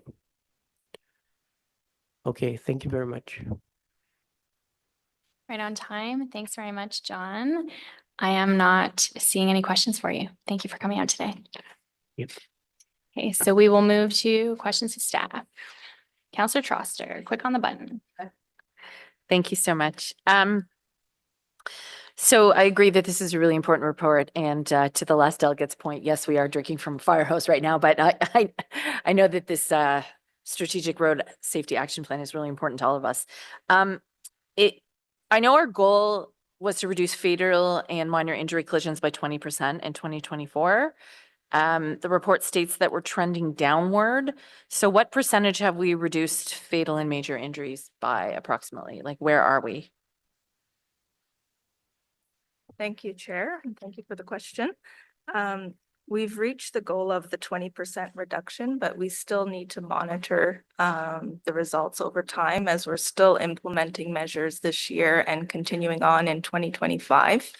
We do also have to consider the impacts of the reduced traffic volumes during the pandemic, which resulted in a lower number of overall collisions. So that's why we're continuing to monitor the data at this time. Okay, well, that's good news, though. Would you say that the revenue from automatic speed enforcement has enabled the city to escalate the implementation of traffic safety measures on the whole? Oh, thank you through you, Chair. Yes, prior to the self-funding model that was developed through the automated speed enforcement program for the Road Safety Action Plan, the funding was significantly lower for road safety programs in general. There was the safety improvement program at around $1 million, and a couple of the pedestrian and cycling safety programs, which were less than that. And so this has significantly increased the funding envelope. That's great. So in addition to changing driver behavior, it's funding safer roads. So that's a great thing. Just a quick question about adult school crossing guards. The program only counts children up to grade 6, but we hear a lot about the safety of kids walking to Galasha Middle School, which is a downtown middle school, and that's grade 7 and 8. They're old enough to walk alone, but they're young enough to be particularly vulnerable. I'm just wondering, how is the criteria set? Is it something that we can ever review? Because I'm hearing a lot about a middle school, which is still an elementary school, but the kids are a little bit older. Yeah. Thank you through you, Chair. The Adult School Crossing Guard Program criteria was approved by council in 2018 or 19, I believe. And it is based on provincial review done by the Ontario Traffic Council and guidance from that organization. So in order to change the criteria used at the city, it would likely require a report to a transportation committee and reevaluation of that. Okay, so that's what it would take to consider a crossing guard for a middle school as opposed to K to 6. For us to change the process to include additional ages within the range, yes. Okay. Well, I just want to flag that because when kids are of the age where they're walking alone, they can actually be more vulnerable than when they're walking with kids. And that school is near a really busy street. I'm just wondering, when is the review of traffic calming committees coming? Traffic calming programs coming back to committee. I sort of have the opposite problem that some of the interurban wards have, you know, because you use your traffic calming, your temporary traffic calming money because it's one of the only tools at your disposal. In my case, in Somerset ward, the cars aren't necessarily going fast because we have on-street parking, we have speed humps, we have speed boards, and we generally have narrower streets. So it isn't speeding per se, it's more interactions between cars and pedestrians, and that's harder to address using temporary traffic calming. I can put out all the flex states I want, but it's not necessarily going to change the situation. Or we've put out the maximum number possible over the years. So in my case, I have the money building up and it's actually hard to spend it. So other councillors, if you want to talk about cost sharing on that end, you know, there might be an opportunity. But I'm just wondering, will there be an opportunity to expand or reimagine the issues that we could address with temporary traffic calming? Because I end up with a lot of challenging intersections and I still don't have the right tool. Thank you through you, Chair. Yes, that's absolutely one of the items that's being reviewed under the corporate service review that's planned to come back to Transportation Committee in 2025. That's really good to know. Thank you. And are there opportunities to imagine how we might help with speeding on arterial roads, or is that a bigger issue? Just because, again, I have a lot of residential coming onto Kent Street, which is an arterial road that is very fast and we need help. Thank you. Through you, Chair. The automated speed enforcement pilot project for high-speed, high-volume roadways is currently underway, and the plan for that is to report back on the findings of that in 2025, as well as part of the Road Safety Action Plan report. Okay, that's great. And just one more question. We often hear about there's currently a PXO at the corner of Bay and Somerset.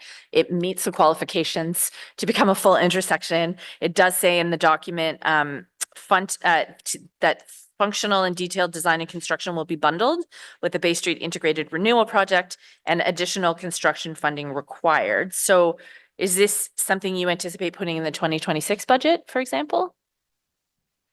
Thank you. Through you, Chair. Yes, we are working to coordinate that project through the renewal project. We do have a note in the Road Safety Action Plan for the funding that's been allocated to the new traffic control devices that indicates the funding will go towards the next first shovel-ready project. So depending on the timing of that project versus others, we could be contributing some of the 2025 budget towards it, or else it's 2026. Okay, thank you. I know there's a lot of competition for new intersections, but this is the number one one that I hear about, and people routinely speed through that PXO. So for whatever reason, it's just not working there. So anyway, thank you very much. Thanks for all of your work on this. I really appreciate it. Thank you, Councillor Troster. Councillor Gower. Thank you. I had 3 areas.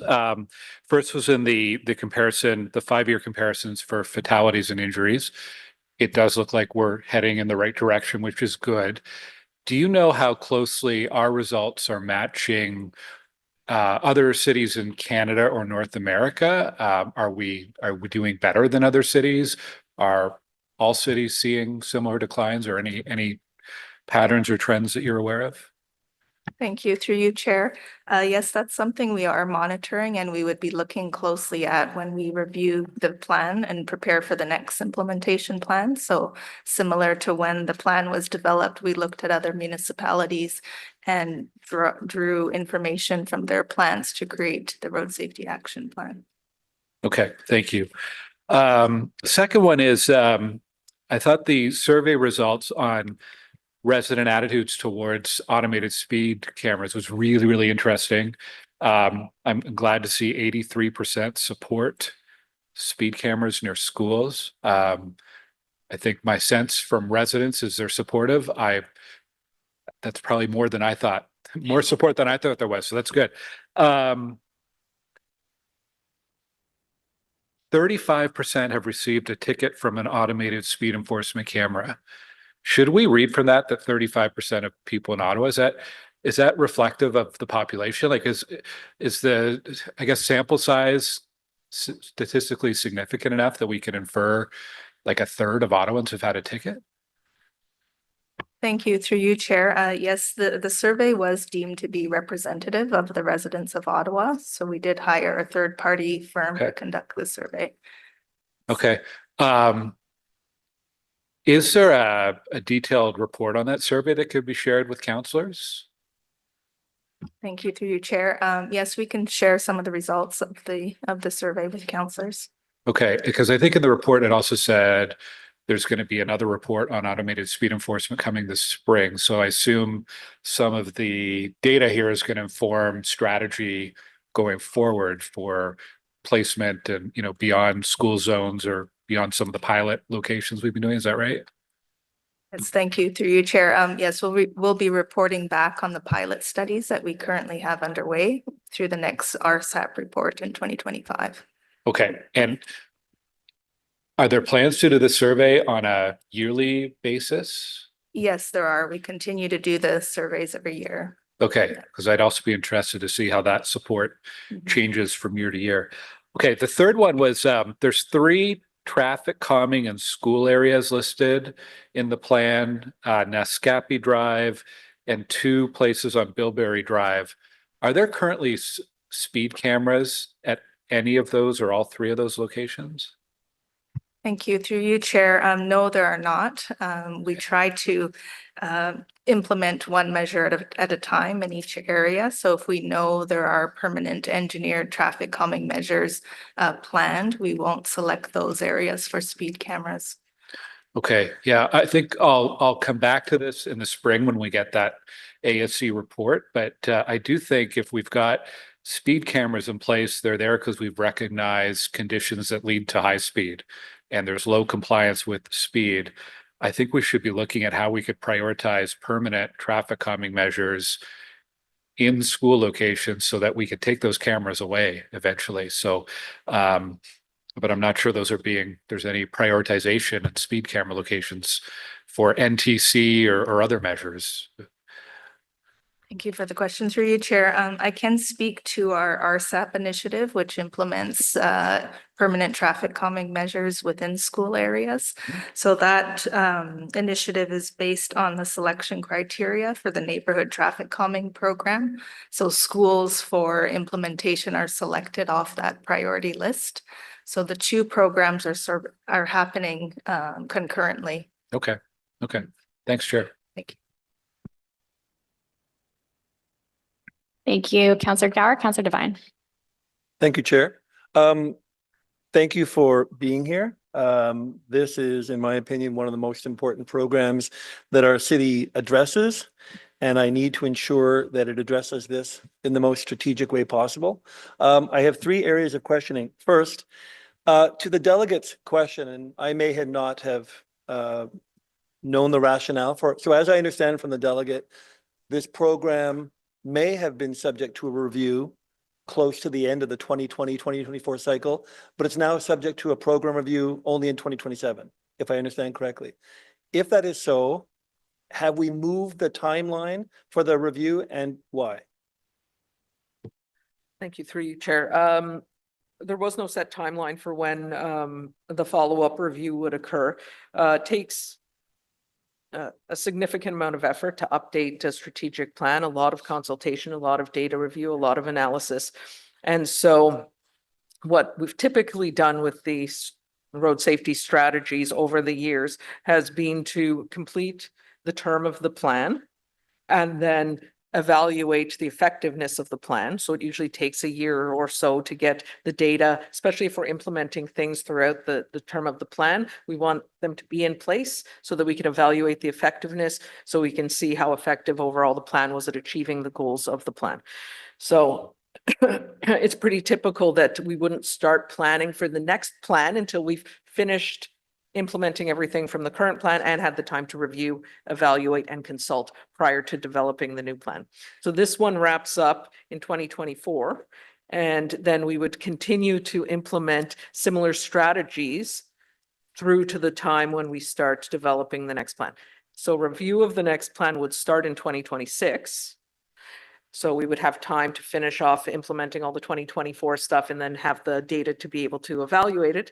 And then we would present it back to council in 2027. So the actual review will start in 2026. And that's about a year-long process. And does that mean then, just to follow up, would councillors and or the public only start to hear about the review in 2026? That's when we would start engaging with all of our stakeholders in 2026 when we start that plan up.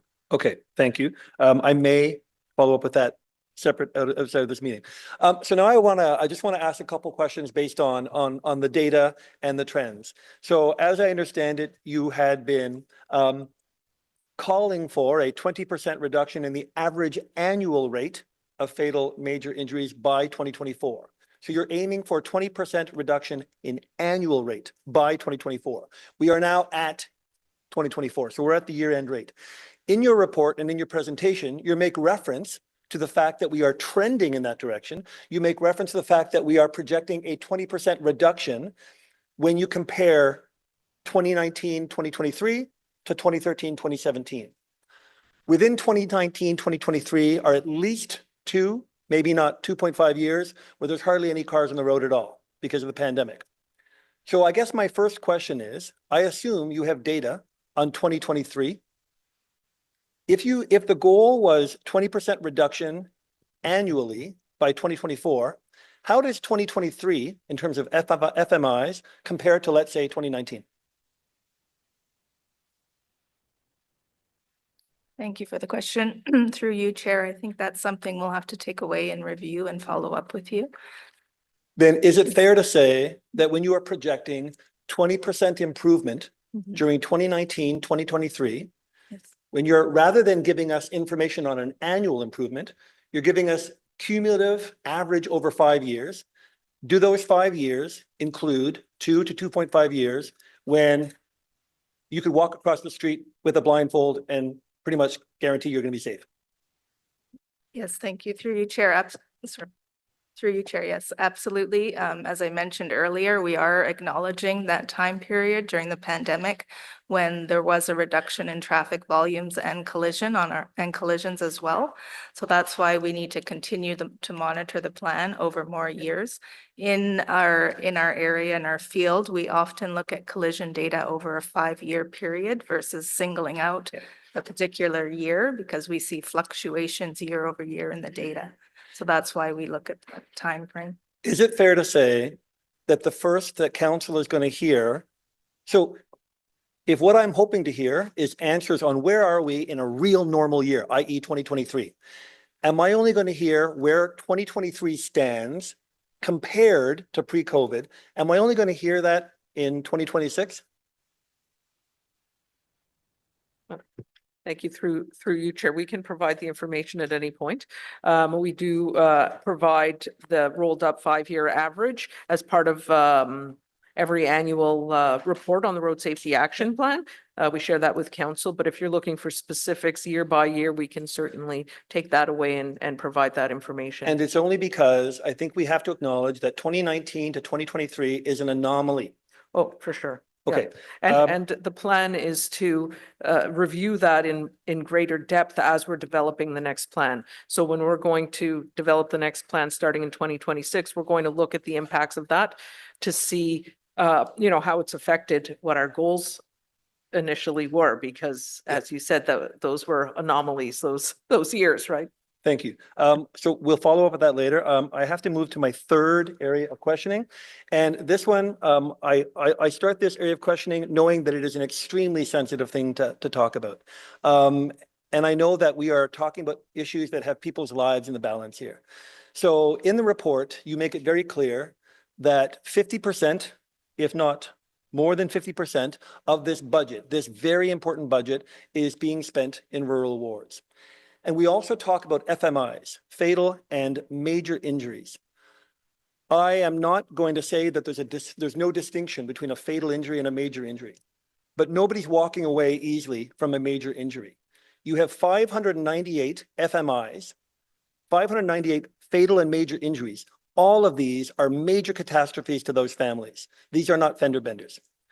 Of those 598 FMIs, 54% of them are in intersections. And I know why things happen in intersections. High volumes of cars going through fast, lots of vulnerable road users. Of those 54% of FMIs in intersections, only 17% of them are in rural wards. Of the 598 FMIs in total, 75% of them are not in rural wards. The majority, in other words, of FMIs are taking place in non-rural wards. I know why, or I can surmise why, the majority of fatalities are occurring in rural wards, and they're tragedies, every one of them. It's because of speed. That is where we have the highest operating speeds. To a degree, I don't know how much impact we can have on operating speeds in rural wards. Many of the FMIs that happen in non-rural wards, because my ward has a ton of them, many of them are due, yes, to speed, but also to inherent design, but also to the fact that you have a confluence of drivers and vulnerable road users. What is this program going to do to address the fact that 75% of your fatal and major injuries, which are catastrophes to every single family that affects them, you are allocating 50% of your budget to rural wards, and I'm sure that they are grateful for that. But what are you going to do about the fact that 75% of these FMIs are taking place outside rural wards, and the majority of your intersection FMIs are happening in non-rural wards? Thank you for the question through you, Chair. The RSET plan is a data-driven plan. So all the initiatives that we have listed under each of the different emphasis areas, including intersections, vulnerable road users, high-risk drivers, and rural areas, for the selection of projects under those initiatives, we follow a data-driven approach, which takes into account a network screening, which looks at collisions as well as risks and selects locations based on that approach. So we don't differentiate between location. It's all based on the data that we have available when selecting locations. Forgive me for asking. I know that it's a data-driven approach. But again, we're trying to focus on FMIs, fatal and major injuries. We are not trying to focus this program on fender benders. Are we, again, this is why it's an extremely sensitive question to ask. It's a data-driven approach, but are we, you know what, I'm going to take the question offline. This is why I'm looking to have a program review of this as soon as possible. Again, I cannot begrudge the fact that there are more fatalities in rural wards. It's a tragedy. But in my ward, I have major injuries happening all the time where the person being injured was not even inside the car that was doing the driving. And the majority of the tragedies are happening in wards like mine, outer urban wards. But I'm not seeing the funding or the priorities for those wards. So we'll talk about this another time, but thank you. Madam Chair, maybe a point that I'd like to clarify also is if you look on page 18 of the Road Safety Action Plan report, Table 4 also identifies that the road safety improvements are not only funded from RSAP. It's very much integrated, as the team indicated, as part of everything that we do. So there are a lot of investments that are actually being made through our other capital projects that also have that safety lens to it. So I wouldn't say that basically, I wouldn't look at it in isolation to say, well, the only areas where we're making safety improvements are through the allocation of the 18 million through the road safety action plan. You'll see the table on table 4 in the report that shows that there are significant other investments that are being made that do have a benefit from a safety perspective. So I would suggest that we look at those combined instead of just looking at one in isolation. Councillor Devine, you are at time, so I don't, if you want to respond to, no, you're okay. Okay, thank you. Councillor Johnson. Super. Oops, wrong one. There we go. Okay, so really good questions by my colleagues on the data of the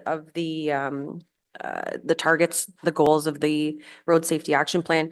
I think I'd like to focus on our investments around schools because I see a lot there, and certainly it's important to everyone. So I see that there's going to be 3 schools selected for increased traffic calming implementation investments, and I just wonder how those schools have been selected or what criteria they meet. Thank you for the question through you, Chair. So the Traffic Calming Near Schools initiative is where we implement engineered traffic calming measures. The criteria aligns with the neighborhood traffic calming programs criteria. So we work with our colleagues in transportation planning, and locations for implementation are selected from their prioritized lists for corridors where there are schools located. Okay, very good. So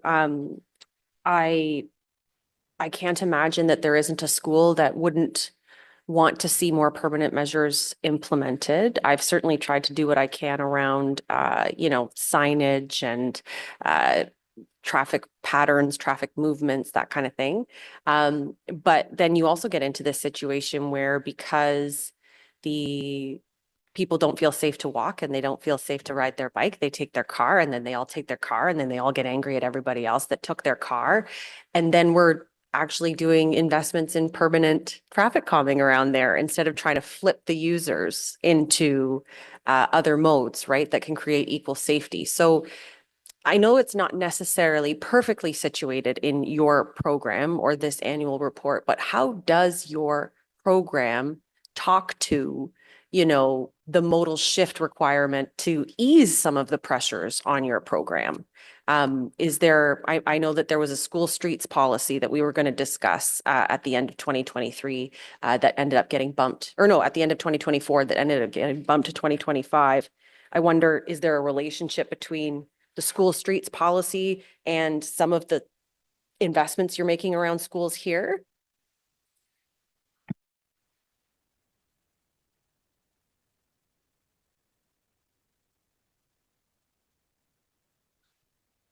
Yeah, thank you.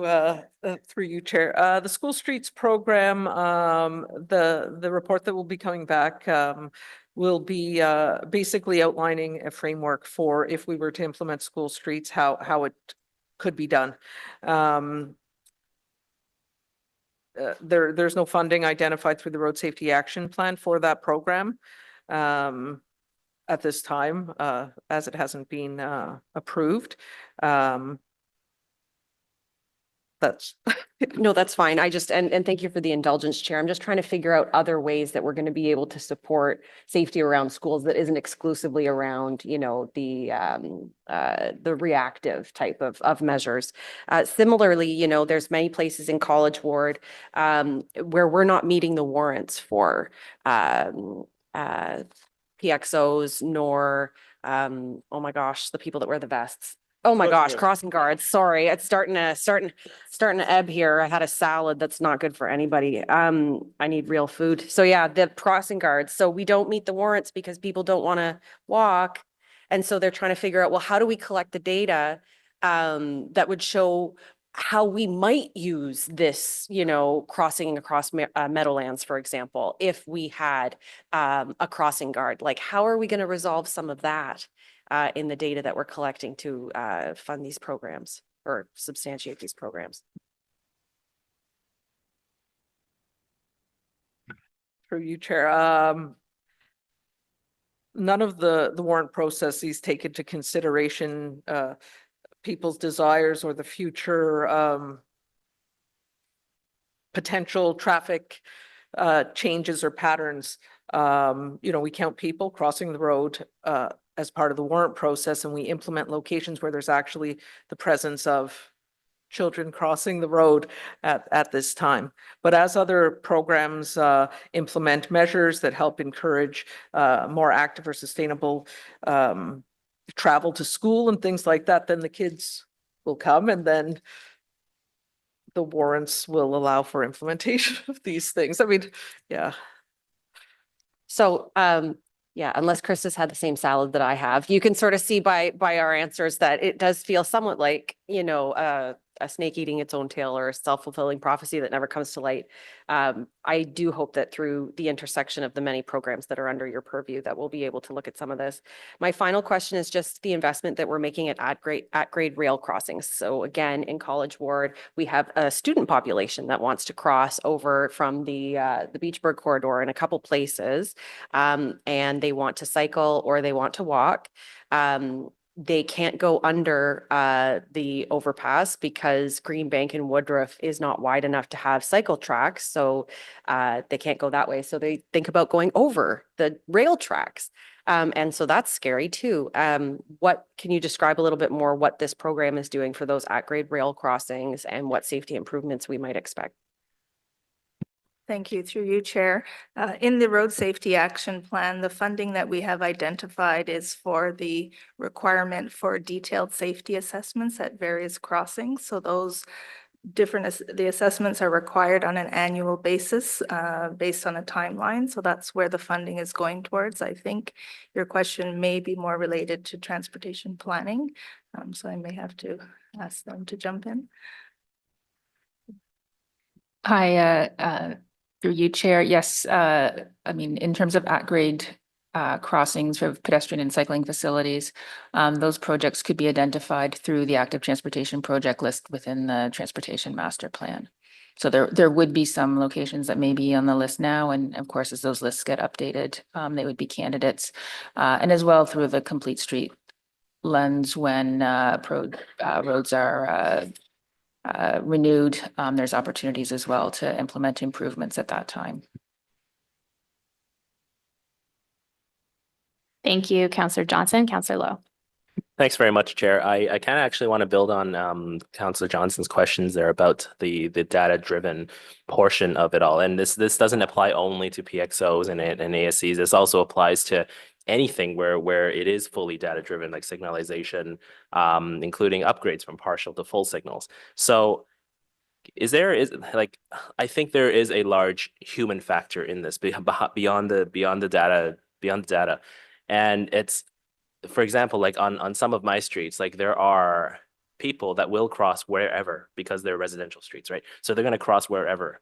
But where we implement a pedestrian crossover, that might drive everybody to that location. And I think that is an indicator of an existing condition, but spread over a very large area that we can sort of allow to go into one area. I think I had the same salad that Lane had. Are there any ways to sort of are there any ways where we can sort of do counts at places where we have installed warranted measures, compare it to the warrant data, and maybe see if there has been an increase, and then use that as maybe a general piece of speculative data, let's say, to suggest that, hey, if we install signals here, if we install a PXO here, we'll see an I don't know, 15%, let's say, increase in pedestrian activity. Has there ever been a conversation around something like that to enhance the data collection process? Thank you for the question through you, Chair. Yes, that's a possibility that we could pursue. But again, we'd likely see, as Krista mentioned, it'd be difficult to incorporate that data into the current warrant process because we look at existing conditions versus future forecasted. But it is something that we could undertake before and after study of a location before implementing the measure and after. Yeah, I think that would be helpful because there are places, I mean, I'll mention that example again in my ward. There are places where people just cross wherever on a residential street, and I'm sure a PXO or a signal will sort of bring them all together. In terms of the automated speed enforcement, actually no, I'll stick to PXOs for now. And for the PXOs, I'm noticing that, you know, with a lot of really a lot brighter headlights now, plus the yellow strobes, I'm finding that you know, I'm finding that it's actually the PXO becomes quite dark when the strobes get activated at night.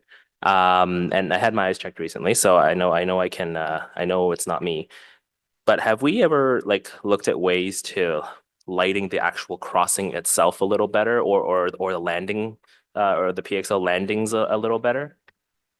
Thank you for the question through you, Chair. Yes, a street lighting review is a component of the implementation of a PXO. So that is part of the process. And have we like, are the standards like the same as lighting a regular street? Do we look for something brighter for the landings and the crossing itself, or like is it any different from like whatever our standards are? Thank you through you, Chair. I wouldn't be able to speak to the specific street lighting standards at this time, but I could follow up with you. Okay. Now I'll move on to the automated speed enforcement. I think, you know, that the data that was presented in the that was shared in the presentation is encouraging, right? However, I see it as something that is true only in the 10 or 15 meters where the camera enforces. Do we have any data in terms of before and after the camera, like where people start speeding up or where people start slowing down? Like, you know, I'm thinking about the one at Longfields and Highbury Park in my ward there, where it's once you're past the camera, once you're, you know, around that curve where the camera no longer is visible, like people go right back up to 60, 70 kilometers an hour. Thank you through you, Chair. We don't have any data at this time, but we do have an initiative through the 2024 Road Safety Action Plan that's looking into the potential for point-to-point speed enforcement, which is speed enforcement along a corridor. So we are doing some research in that area at this time. Okay. Looking forward to seeing the results of that. My last question is, have we looked at like less traditional methods, let's say, of addressing aggressive drivers? So things like synchronizing our signals a little better, things like putting trees in our medians, things that are like not often thought of as traffic calming things, or things that are not often thought of as traffic calming things, but can have a downstream benefit to addressing that. Thank you through you, Chair. I am aware of a program in our traffic operations group where we do look at frequent sub-area updates to update signal timing. So yes, that is one element. And a thing with things like trees in the median, or you know, streetscaping, which I you know, in some cases can narrow how a street looks and lead to slower traffic. Yes, thank you through you, Chair. Yes, those measures often require reconstruction as well. So those would be looked at through a traffic calming type project. Okay. This is something that the trees in the median, there are two reasons why I want it, right? One, I think it is good traffic calming, but two, it just looks nicer. And it's good for the environment and everything. So that's probably something I can look at in the future. But thanks for the report. Thanks very much for this. Thank you, Councillor Lowe. Councillor Plante. Oui, merci, Madame la Présidente. Just indulge me for 1 second, Councillor Lowe, if you want, you can go to Boulevard Almitière and get to know, they have trees all along the boulevard, and it's a main artery, and it looks really, really nice. I agree with you there. So, okay, I'll go back to the questions that I had initially. So for the speed zone policy review, There's a study currently underway to develop an update to the city's existing speed zone policy, aligning with the safe systems approach, the goals of the road safety action plan, which is anticipated for 2025. Previously, councillors were advised not to bring motions forward to reduce speeds on roads until this review was brought to council in Q4 2024 now, or Q1 of 2025. So is this review not coming in Q1 of 2025? Can you give me an idea? Thank you. Through you, Chair. The report for the update to the speed zoning policy has been moved to Q2 2025. Q2 of 2025. Okay. Okay, and then how much funding from the city is allocated for the public service announcements?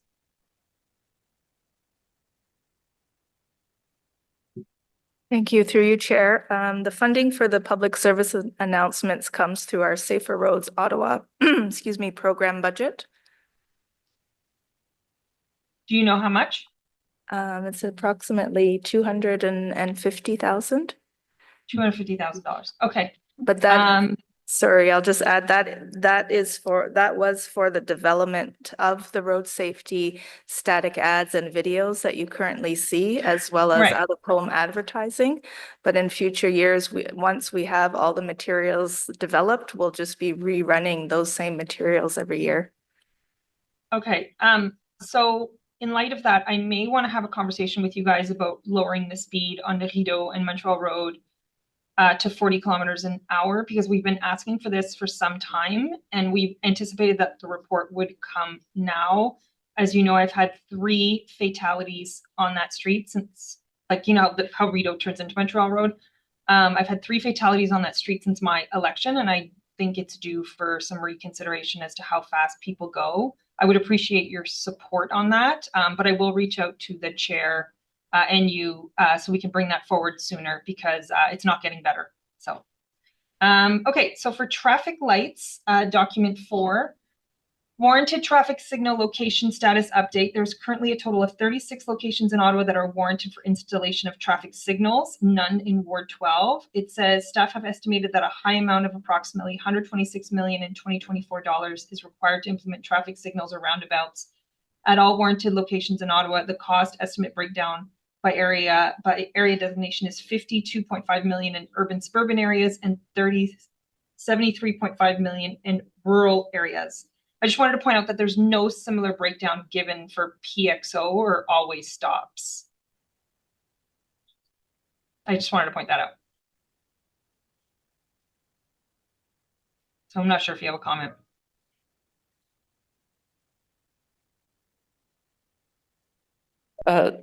Sorry, through you, Chair. There currently isn't a list of outstanding locations in the budget document, as there is for the new traffic control devices programs, either for PXOs or for always stop requiring accessibility modifications. There was an inquiry that listed the outstanding always stop and PXO accessible locations that we can provide to you. We can also provide to you the list of PXOs if you're interested. Okay. All right. No, that's all my questions. I will reach out about the speed limits on Chemin Montréal and Rideau. Thank you. Merci beaucoup, Conseillère Plante. Councillor King.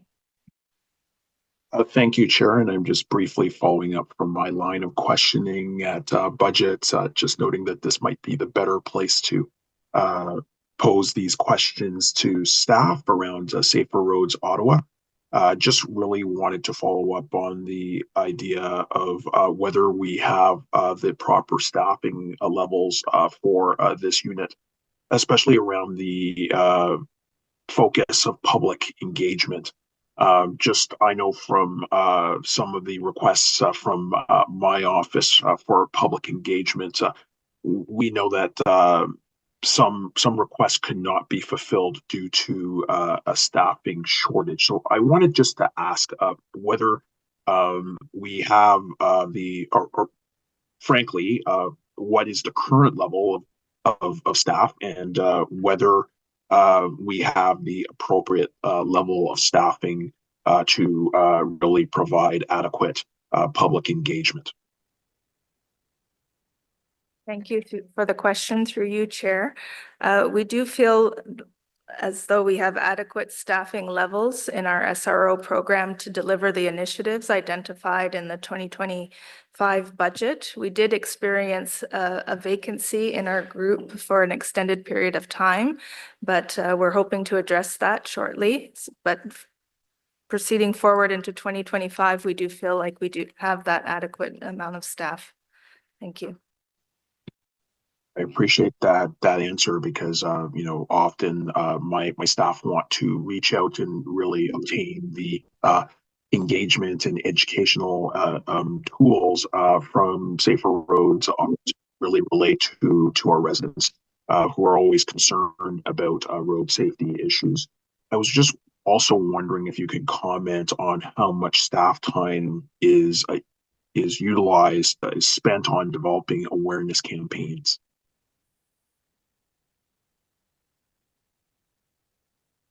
Thank you for the question through you, Chair. I don't have an estimate at this time, but we do have our program coordinator and Safer Roads Ottawa officers are highly involved in the development of the communication strategy, along with other public education initiatives that we have on an annual basis. Okay, I appreciate that. I think what we will do is probably ask a few more questions offline around the awareness campaigns, because I think that they are a major factor. I think there's something that, I know that my office and many other councillors' offices like to leverage, and just want to ensure that the proper resources are available to do that. So thank you so much for the answers. I think we will follow up on offline to just obtain a little bit more information. Thank you, Chair. Thank you, Councillor King. I will give the last word to Councillor Tierney again, but just very quickly, a comment from me. I feel like we are heading in the right direction on a lot of these initiatives, which is great to see. And I also wanted to thank you, Kathy, for meeting with me to discuss the rationale behind some of the identified locations for Ward 19. I'm not sure if this sentiment is shared by my colleagues, but sometimes a location will come forward from your group and it catches me a bit by surprise because it doesn't match the areas of concern that are brought forward by my community. And trust me, there are a lot of those. But as you said, it's a data-driven approach, which I appreciate. And I also appreciate that there's always an opportunity to discuss and review. So thank you for that. And over to you, Chair Tierney. Great. Thank you, Chair. Terrific job, by the way. I just wanted to, first of all, I just had one simple question before I give a whole bunch of thanks to John and Krista and the team. When it comes to intersection safety, always a big concern. And I think with the challenges we're seeing more and more, the pressure that we have from people that are very vulnerable right now, we're seeing intersections filling with a lot more people, and it's becoming quite dangerous. Do we monitor that as well to ensure people are safe? I know a lot of it's a policing matter, but certainly it is creating a lot of friction and concern for residents at those intersections. Thank you. Through you, Chair. Yes, we do conduct ongoing annual monitoring for all our vulnerable road user groups, as well as through our other road safety programs, such as our pedestrian safety enhancement program and our cycling safety program. Yeah, and it was more specifically related to people that are at street corners that are in desperate need. They're seeking change. They're standing in the middle of the islands. It's not safe zones for a lot of people. Do we watch that to either protect the intersections better or to have police enforcement to make sure people are staying in safe areas? Because that's leading to accidents.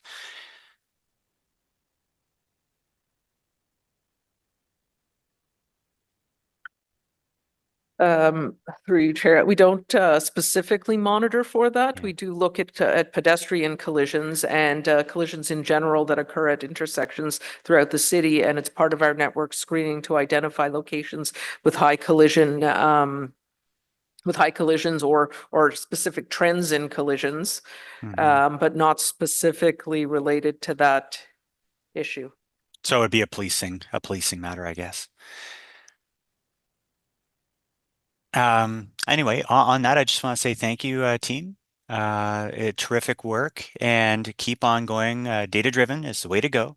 And thanks to John, I got to meet his son at the big Halloween party at City Hall, and I said, you know, your dad's responsible for the safety of all the citizens in the city, which he had a big smile on. So anyway, great work, John, and great, Krista. Thank you very much to the team. Thanks, Chair. That's all I have to add. Thank you, Chair Turney. Okay, so I'm not seeing any other hands. Report recommendations. The Transportation Committee recommend that Council receive the Road Safety Action Plan 2024 Implementation Plan Status Update, and 2, approve the Road Safety Action Plan 2025 Implementation Plan as outlined in this report. Is that carried? Great. Thank you, everyone. Thanks to the team. Okay, so we're going to move on. There's no in-camera items, so we'll be moving on to motions of which notice has been previously given. Councillor Luloff, Community Safety Zone on Prestwick Drive. Yeah, thanks, everyone. Listen, I introduced this motion at the last meeting. We have a serious safety issue on Prestwick Drive that would benefit from increased police attention, ensuring that people take this stretch seriously by doubling speed fines and by designating this a community safety zone would go a long way. This is a school bus route. There are lots of people walking to school on this route. I would really appreciate your support today. Thank you very much. Okay, I'm not seeing any questions. Is this carried? Great. We have, I believe, 2 notices of motion. Councillor Devine. Thank you, Chair. I was referring to this motion earlier, and thank you very much to my colleague, Councillor Dudas, for working on this with me, and thank you to staff.